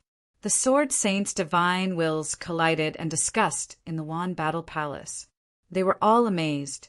After his sword missed, Chu Mu's figure moved again. He merged the illusionary profound into the flying swan illusory steps and pushed it to the limit. He was like a ghost that appeared and disappeared. It was hard to tell what was real and what was fake. Like a maggot, Chu Mu followed closely behind Tao Fong. Tao Fong constantly wanted to increase the distance between them and use powerful sword techniques to kill Chu Mu. Unfortunately, Chu Mu was like his shadow. He kept getting closer and closer to him. His sword was untraceable, making Tao Fong exhausted. Damn it, why is he so difficult to deal with? Tao Fong's face was extremely ugly. He could not imagine that he would be forced to such an extent by Chu Mu's swordsmanship. Although he used sword origin and sword intent, the essence was still swordsmanship and not sword techniques. I have to find a suitable time to get rid of Chu Mu. Tao Fong's mind was spinning rapidly as he thought of various ways. It seems that I can only use my swordsmanship to clash with him and find the best time to increase the distance. As long as I increase the distance, I can use a powerful sword technique to kill him. Tao Fong thought to himself as he made this decision.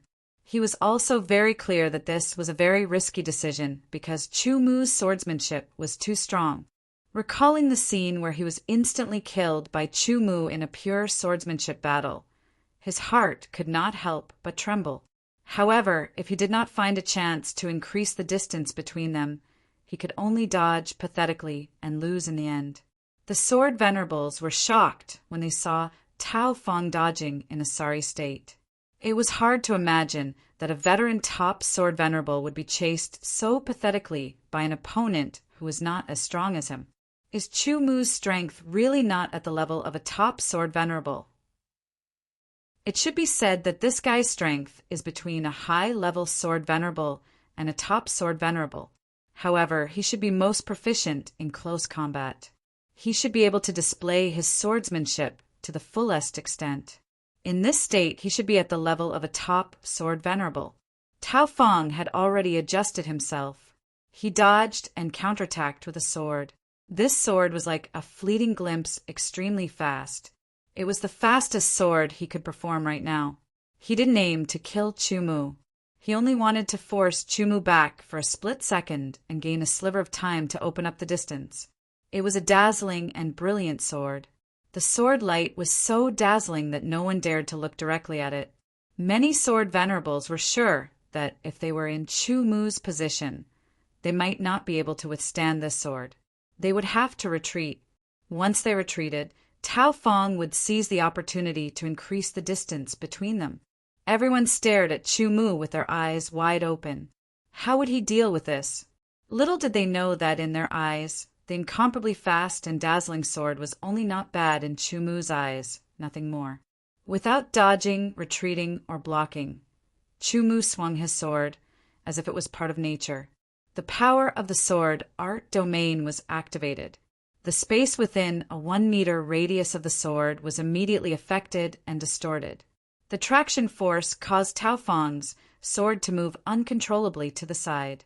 Tao Fong felt a strange force pulling his sword to the side uncontrollably. This made his expression change drastically. This sword was the most crucial one. It could only succeed and not fail. But now it was going to fail. Even if he was unwilling, Tao Fong could not reverse the situation. In the eyes of others, Tao Fong's dazzling sword was moving to the side in a strange manner. It was as if Tao Fong was deliberately going easy on Yi Shiwen. Would Tao Fong go easy on Yi Shiwen? The answer was no. Then, the reason why the sword had deviated was completely due to Chu Mu's counterattack. It was a sword that caused one's hair to stand on end. The deviation of the sword meant that Tao Fong had lost his chance. There was no chance for Tao Fong to make a comeback. The sword light was like a cold star blooming in front of Tao Fong. Then, Tao Fong felt an intense pain between his eyebrows. It instantly spread to his entire head. It was as if his head was about to split open. His consciousness fell into darkness. Tao Fong was dead. To be continued. If you like this work, you are welcome to come to Chidian. Come to vote for me. Your support is my biggest motivation. Chapter 617. The battle between Chu Mu and Tao Fong ended with Chu Mu's overwhelming victory, leaving countless people in shock. Chu Mu demonstrated the power of sword techniques to the sword venerables. It turned out that one could be so powerful without using sword techniques, defeating the strong as the weak and killing the strong. However, after thinking about it carefully, the sword venerables felt that they couldn't do what Chu Mu did. That kind of sword technique was unfathomable, and only that kind of sword technique could reach such a level. Of course, the sword venerables were shocked, but they wouldn't change their path. They were very clear and firm about their path, so they wouldn't change it easily. Moreover, the path of sword techniques wasn't that easy to walk. Chu Mu stood calmly in his seat, not saying a word. He was recalling the battle just now in his mind. He wanted to see if he could have done it more perfectly as a spectator. As for Tao Fong, he had an ugly expression and was somewhat dejected. In terms of sword techniques, he was defeated by Chu Mu in a single strike. Now, in terms of overall strength, he was still defeated by Chu Mu. Was it because he didn't have a chance to show his true strength? Excuses, those were all excuses. The real reason was that he wasn't strong enough. If he was strong enough, he would naturally be able to deal with Chu Mu's attacks.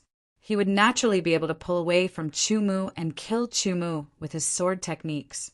There were no ifs. If he wasn't strong enough, he would only be defeated. If he had the strength of a peak sword venerable, perhaps he could contend with an ultimate sword venerable. The sword venerable's divine wills collided and discussed. So far, Chu Mu hadn't shown the strength of a peak sword venerable in 2 battles. The sword venerables weren't strong enough to see through Chu Mu's true strength with a single glance. The shock gradually died down and the battles continued. There were 5,000 people in the second round, so there were a total of 2,500 battles. After that, the third round began immediately. The first battle of the third round ushered in a climax, because the 2 sword venerables in this battle both had the strength of an ultimate sword venerable. It could be said that this battle was the first clash between ultimate sword venerables. Just how strong is the ultimate sword lord? Let me see for myself.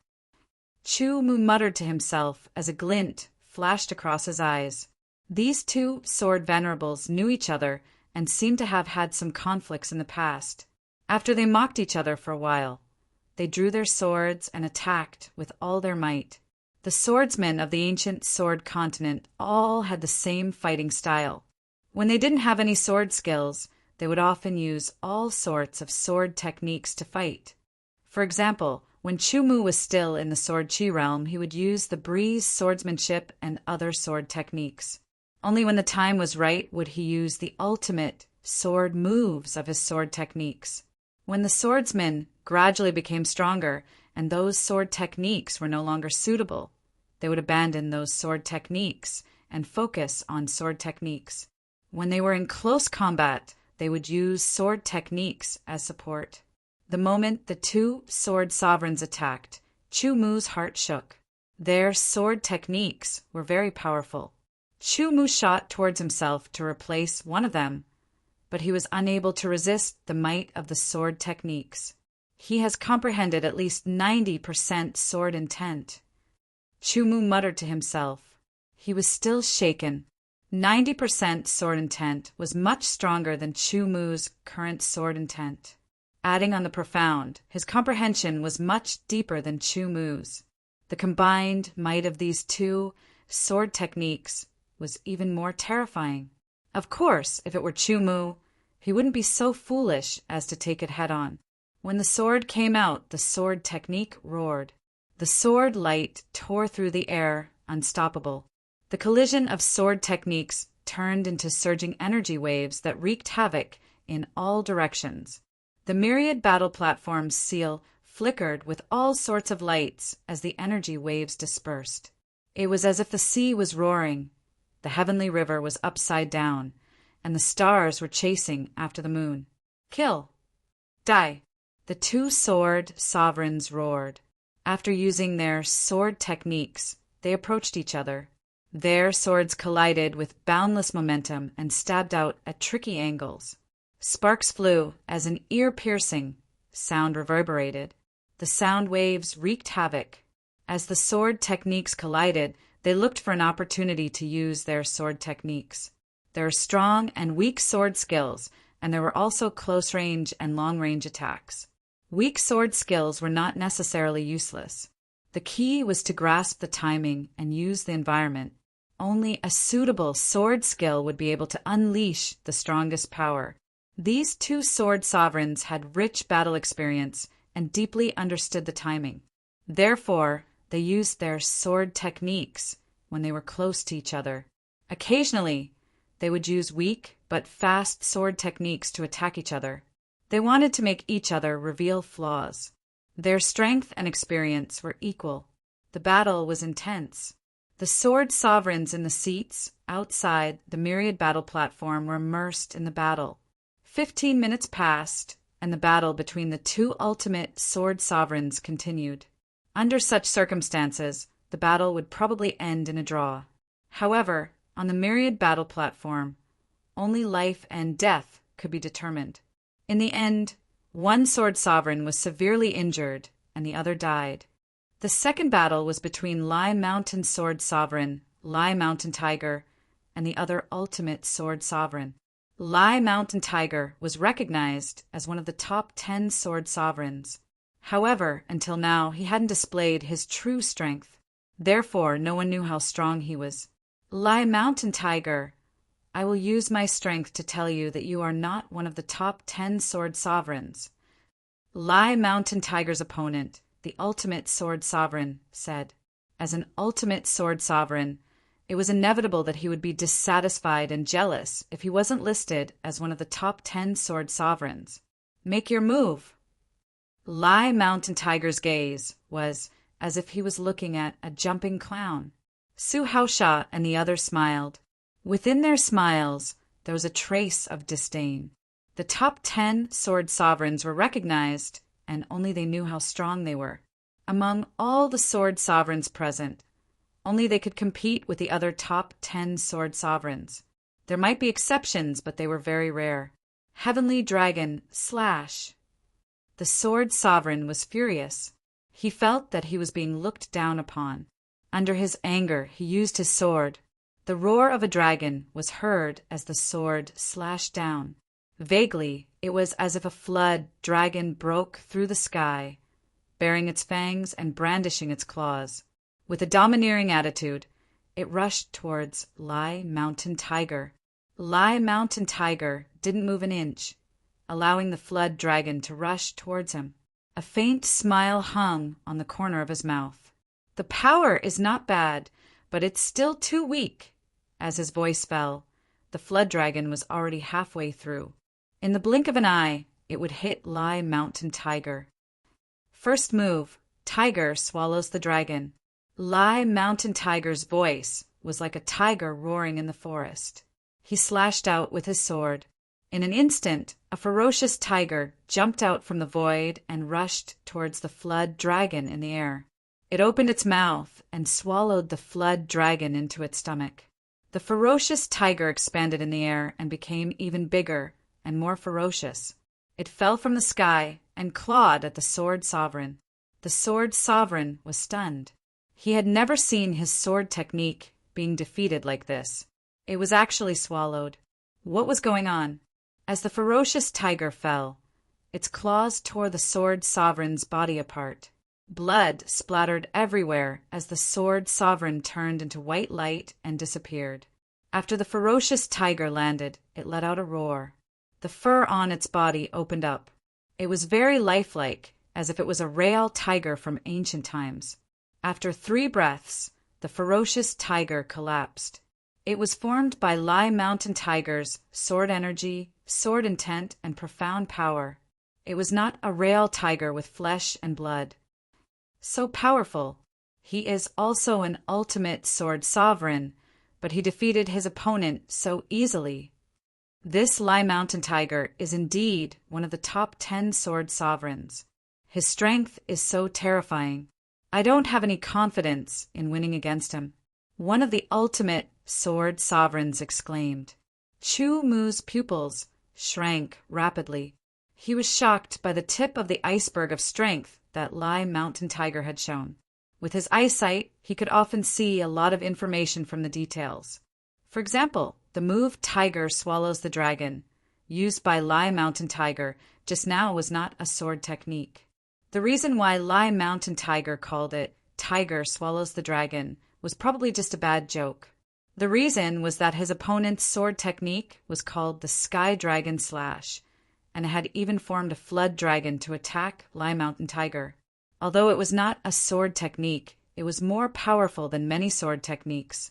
From this point, it could be seen that Lai Mountain Tiger's control of his own strength had reached a level that ordinary sword sovereigns could not reach. He could control it as he wished. Of course, this kind of sword technique could not be compared to the sword techniques that he had mastered. Those were the sword techniques that had been tempered over and over again. They were the truly powerful sword techniques.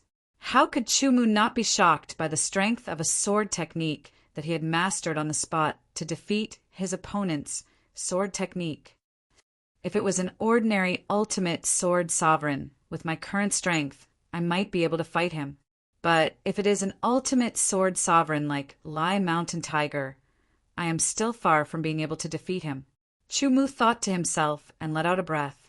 Even he himself wasn't sure how many strikes he could take if he were to face an ultimate sword venerable like Lai Shan Hu. 1 strike? 2 strikes? Or 3 strikes? Without a fight, it was unknown. The only thing that he could be sure of was that he was absolutely no match for an ultimate sword sovereign like Lai Mountain Tiger, even if he used all of his strength. Thinking of this, Chu Mu did not feel frustrated. Instead, a fighting spirit grew in his heart, like a seed that was about to take root and germinate. First place. Of course, it was gratifying to be the first place. But after that, one would often lose their goal and need to find a new one. Now, Chu Mu knew that he could not be the first place, because there were at least 5 sword sovereigns who were stronger than him. Therefore, within a certain period of time, he only needed to surpass them. As for what would happen after that, it was a matter for the future. There was no need to think about it now. But before that, I need to fight with one of the top 10 sword sovereigns. Only then can I know how big the gap is between me and them. Chu Mu clenched his fists and said to himself with a determined look. He only hoped that, in the following battles, he could meet one of the top 10 sword sovereigns. Even if he had to stop in the 3rd round, it did not matter. However, Chu Mu's wish was destined to fail. In the 3rd round, there were a total of 2,500 sword sovereigns fighting. When it was Chu Mu's turn, his opponent was also an ultimate sword sovereign. Compared to Tao Fong, this ultimate sword sovereign was slightly weaker. What was more unfortunate was that this ultimate sword sovereign was good at close combat. If he encountered Chu Mu, his defeat was inevitable. To be continued. If you like this work, you are welcome to come to Chidian. Come to vote for me. Your support is my biggest motivation. Chapter 618. Only 1,250 sword venerables participated in the 4th round. Basically, the sword venerables who could make it to this round were all very powerful. None of them were high-level sword venerables. At the very least, they were peak sword venerables. The chances of a well-matched opponent appearing were getting higher and higher. The battles were getting more and more intense. The top 10 sword venerables still defeated their opponents with a single sword strike. Regardless of whether their opponents were peak sword venerables or peak sword venerables, none of them could force them to use their full strength. In the 358th battle, Chu Mu appeared on the myriad battle platform once again. I've said it before, I'll leave my sword with you first. I'll take it back with your life. Chu Mu's opponent had a cold look in his eyes. It was the same sword venerables who attacked Chu Mu on the way to the unparalleled sword venerables, gathering in an attempt to steal Boang. Here, I'll take your life first. As soon as his voice faded, he didn't give Chumu a chance to speak. He unsheathed his sword, and the sword light split into several hundred rays, bombarding Chumu from all directions like a meteor shower. It seemed to be impossible for Chumu to dodge. However, Chumu turned the impossible into possible. His figure fluttered like a ghost as he shuttled through the dense sword light like a meteor shower, rapidly approaching his opponent. The sword venerable's eyes turned cold as a cold smile appeared on his face. He slashed out with his sword that had accumulated enough energy. With a swoosh, a river of stars rushed out from the void and crossed the entire myriad battle platform. It very exquisitely filled the gap of the meteor shower sword light of the first sword strike. Moreover, the two merged into one, increasing the power by several times. Chumu's pupils rapidly shrank as a bright light condensed in his eyes. It was as resplendent as a cold star. He stared at one point of the river of stars and unsheathed his desolate sky sword. His strength, sword origin, and sword intent poured into the sword. The power penetrated the tip of the sword and condensed into one point, landing on one point of the river of stars. Kill! There seemed to be a cracking sound as a point of the river of stars was destroyed by Chumu's sword. Chumu's figure was like a specter as he shuttled through the river of stars, appearing in front of his opponent and erasing him with a single sword strike.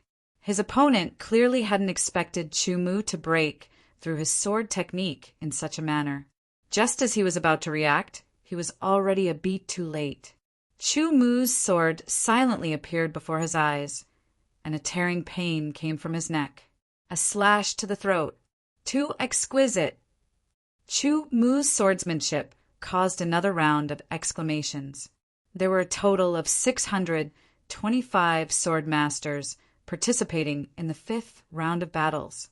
These 625 sword masters were basically at the level of powerful top sword masters, but some of them were unfathomable. For example, Chumu was one of them. To this day, no one knew exactly how strong he was. There was also a sword venerable in his 30s called Dongmai, and a sword venerable in his 40s called Wu Ping. There were a total of 312 battles in the 5th round, and one of them had a bye. It had to be said that Chumu was very lucky. He had a bye and advanced to the 6th round. In the 6th round, there were 313 sword venerable. Besides Chumu, the rest of the sword venerable were at the ultimate sword master level, although there were a total of 156 battles in the 6th round, and another sword venerable was lucky enough to advance. Luck couldn't always be with Chumu alone. In the 36th battle, Chumu appeared on the 10,000 battle platform. His opponent was a female ultimate sword venerable, known as the Absolute Ice Venerable. The aura around the Absolute Ice Swordmaster was extremely cold. Even the air was frozen under the influence of the cold aura, forming countless fragments. The Absolute Ice Swordmaster was as cold as her name. It was as if there was nothing in the world that could move her. Chumu had seen a few of her battles before. He roughly knew that she had mastered a variant of the Ice Venerable One, the Ice Venerable One. Furthermore, she seemed to have only mastered the Ice Venerable One. Perhaps it was because she had only mastered one type of Ice Venerable One. As she continued to study it, her mastery of the Ice Venerable One had reached its limit. She was a frightening opponent. The Absolute Ice Swordmaster did not say anything. He pulled out his sword and streaks of ice were unleashed. They covered half of the 10,000 battle platform, and the cold aura descended. Every icicle was as thick as an arm and flashed with a clear radiance. They were like 1,000-year-old ice and exuded a frightening coldness that froze everything. This attack seemed similar to his previous opponents, but it was much more profound. It gave Chumu a feeling that it was difficult to dodge. That was because between every icicle, there seemed to be a formless connection. There was a formless energy that was arranged. If Chumu wanted to pass through the gaps, he was bound to trigger that formless energy. She is indeed the ultimate sword venerable. I feel like I can't dodge a single sword technique. As he thought to himself, Chu Mu slashed out with his sword and a dark, golden crescent moon tore through the sky. Moon slashing sword technique. Chu Mu is using his sword technique. He is finally using his sword technique. I thought he was going to use his sword technique against his opponent. The ultimate sword venerable is not something an elite sword venerable can compare to. The crescent moon slash broke through the sky and clashed with the icicles in an instant. Explosions sounded and streaks of icicles exploded. Countless icicles shot towards Chu Mu like a swarm of locusts. They covered the entire sky. Chu Mu moved his feet and waved his sword. It seemed simple, but it was impenetrable. Not a single icicle could get close to him. As the icicles landed, the ground of the 10,000 battle platform was covered with a layer of frost. It was as if it was turning into a world of ice and snow. The absolute ice swordmaster's first sword technique was successful. Such an environment was the most advantageous for her. She could unleash her powers to the fullest. As she waved her sword, streaks and streaks of icy sword radiance pierced through the air. They were straight and curved, displaying the absolute ice swordmaster's terrifying control over the sword radiance. The streaks of icy sword radiance gave Chu Mu a feeling that he had nowhere to hide. The icy aura locked onto him. No matter how he tried to dodge, he would be hit. The flying goose illusory steps was unleashed, and the ultimacy of illusionary and corporeal was unleashed to the extreme. Chu Mu's figure became erratic. It seemed both real and illusory. This caused the absolute ice swordmaster to crease his brows. He could not differentiate between real and illusory. 72% of the ultimacy of illusionary and corporeal was equivalent to 102% of the normal ultimacy. The flying goose illusory steps was also improved by Chu Mu many times. It was already at the extreme. When he unleashed it with all his might, many ultimate sword venerables could not see through it. Although they could not see it clearly, the absolute ice sword master had his own way of dealing with it. "Ice seal!" A stern shout rang out. The voice was ice cold to the extreme, as if it wanted to freeze everything. A sword was waved, and in a split second, countless icy auras seemed to gush out from the void. A terrifying chill descended, and Chu Mu felt as if his blood was about to freeze. His body was frozen stiff. His flying swan illusory steps were restricted, and his speed dropped. A layer of frost pervaded his protective sword aura. The entire environment of the 10,000 battle stage changed completely. It was as if it had turned into a world of ice and snow. The absolute ice sword master seemed to have fused with this world of ice and snow. His figure became erratic and appeared everywhere. This was not the ultimacy of space. It was a special ability that came from attaining a high level of compatibility with the surrounding environment. It was an ability that the absolute ice sword master obtained after he mastered the ultimacy of ice to the extreme. It could also be considered a movement technique. The absolute ice sword master's mastery of his own strength and the timing of his battle had reached a high level. It was obvious that he was someone who had been through many life and death battles. As he unleashed his sword, his attacks were continuous and gave Chu Mu a sense of endless pressure. For the first time, Chu Mu felt powerless. The powers of the absolute ice sword master were too strong. She was like a mobile cannon that specialized in long-range attacks. She had grasped the essence of it and was using all her firepower to suppress Chu Mu. It seems like Chu Mu's defeat is inevitable. Yes, let's see how long he can last. Chu Mu specializes in close combat, while Absolute Ice specializes in long-distance attacks. The two of them are the exact opposite. From the sword technique just now, it can be seen that Chu Mu's current powers are at the level of an elite sword grandmaster. There is an obvious difference between him and Absolute Ice. Unless Chu Mu can get close to Absolute Ice, there's no way he can turn the situation around. I think it's very difficult. Absolute Ice's long-distance attacks are too strong. She only comprehended one ultimacy, but her mastery of this ultimacy is much better than others. Furthermore, she also possesses a certain level of close combat abilities. Even if Chu Mu gets close to her, he may not be her match. The obvious difference in their powers caused the sword grandmasters to not have high hopes for Chu Mu. All of them believed that Chu Mu would lose. At such a time, how can you turn the situation around? Su Haosha stared at Chu Mu and thought to himself, Chu Mu used all his strength to avoid the attacks of the Extreme Ice Sword Master.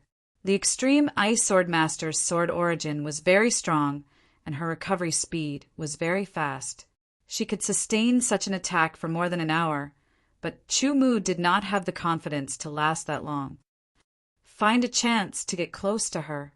This was Chu Mu's only chance to turn the situation around. It seems like I can only use the space esoteric meaning. After dodging a few more times, Chu Mu's hair was covered with a layer of frost.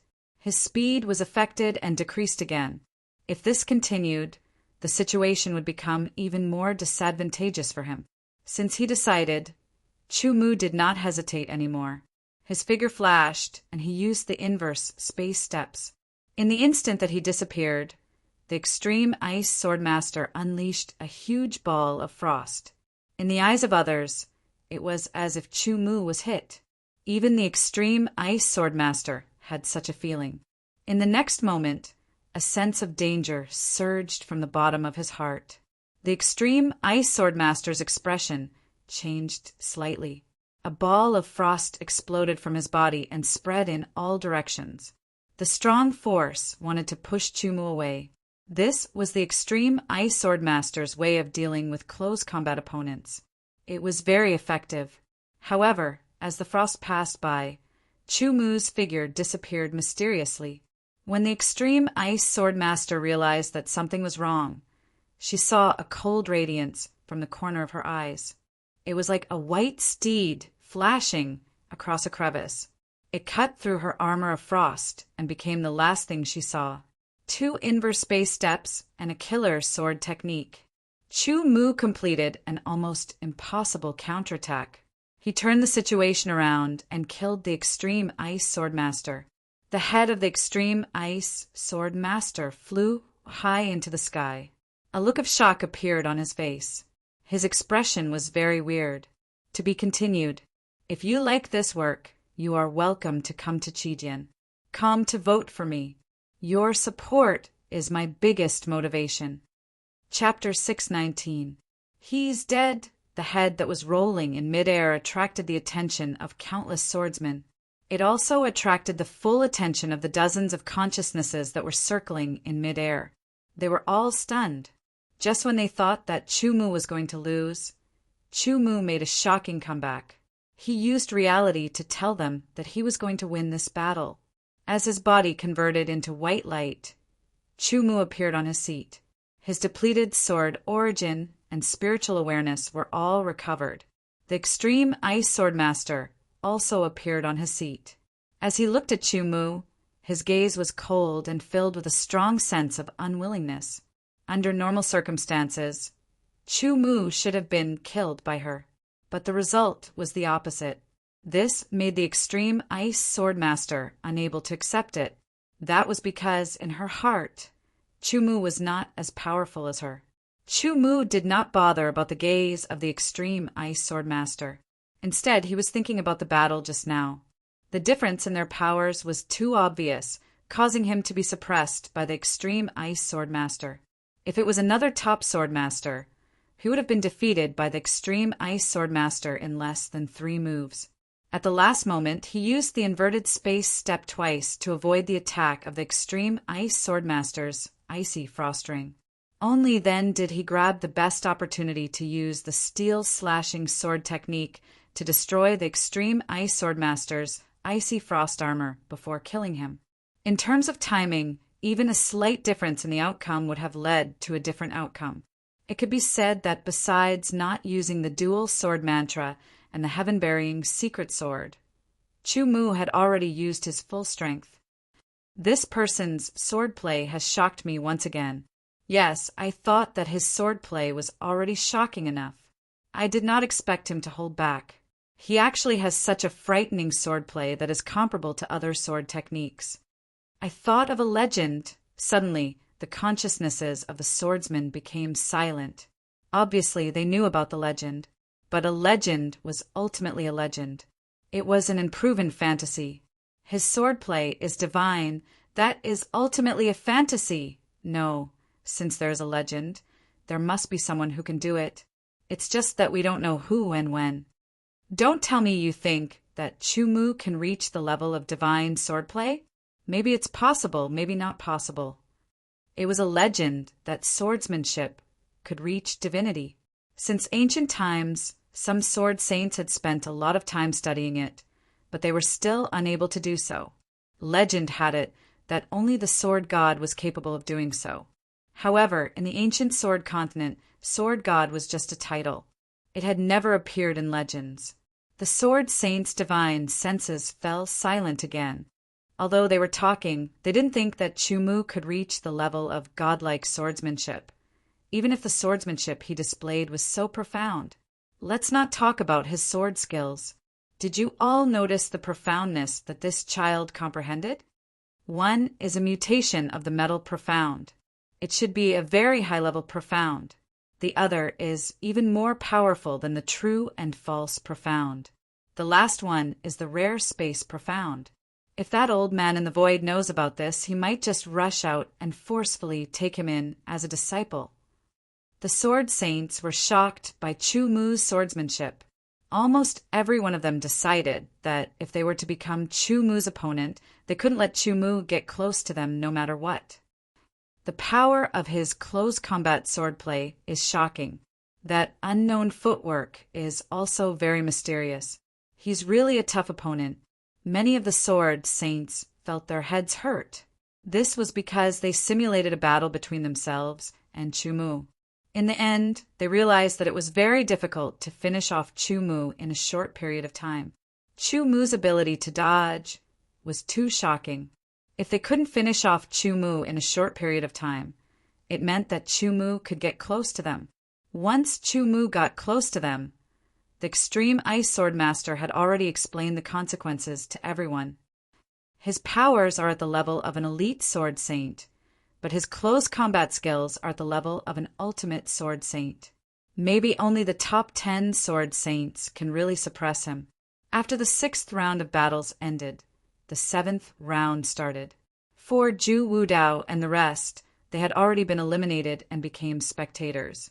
There were a total of 157 sword saints who advanced to the 7th round.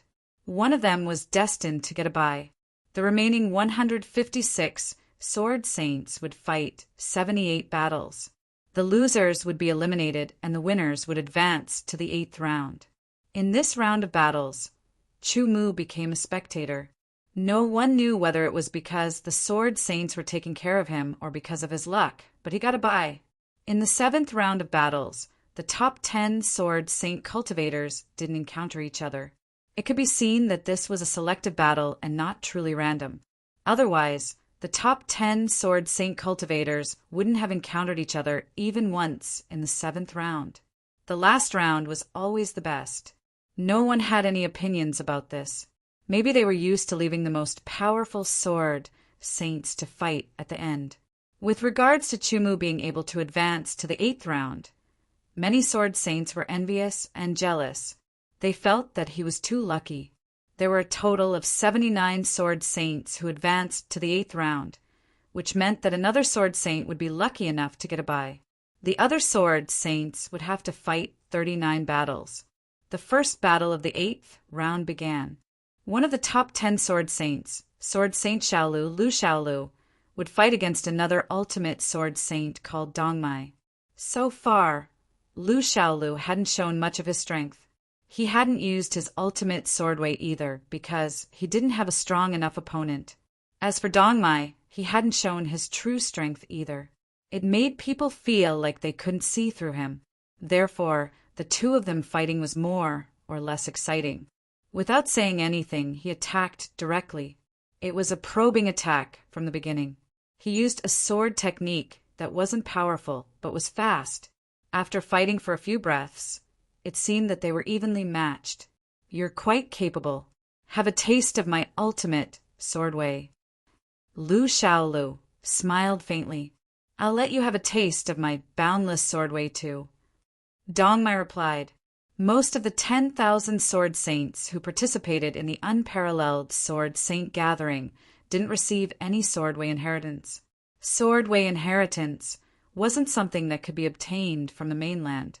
It wasn't something that could be obtained just because one wanted to. It didn't mean that swordsmen who received sword way inheritance were stronger than those who didn't. It was just a relative term. But no matter what, under most circumstances, those who obtained the inheritance of the sword Dao would often be able to go further and obtain greater strength. Lu Xiaolu versus Dong Mai. It was a clash between the ultimate sword way and the boundless sword way. Fight. Sword way manifestation.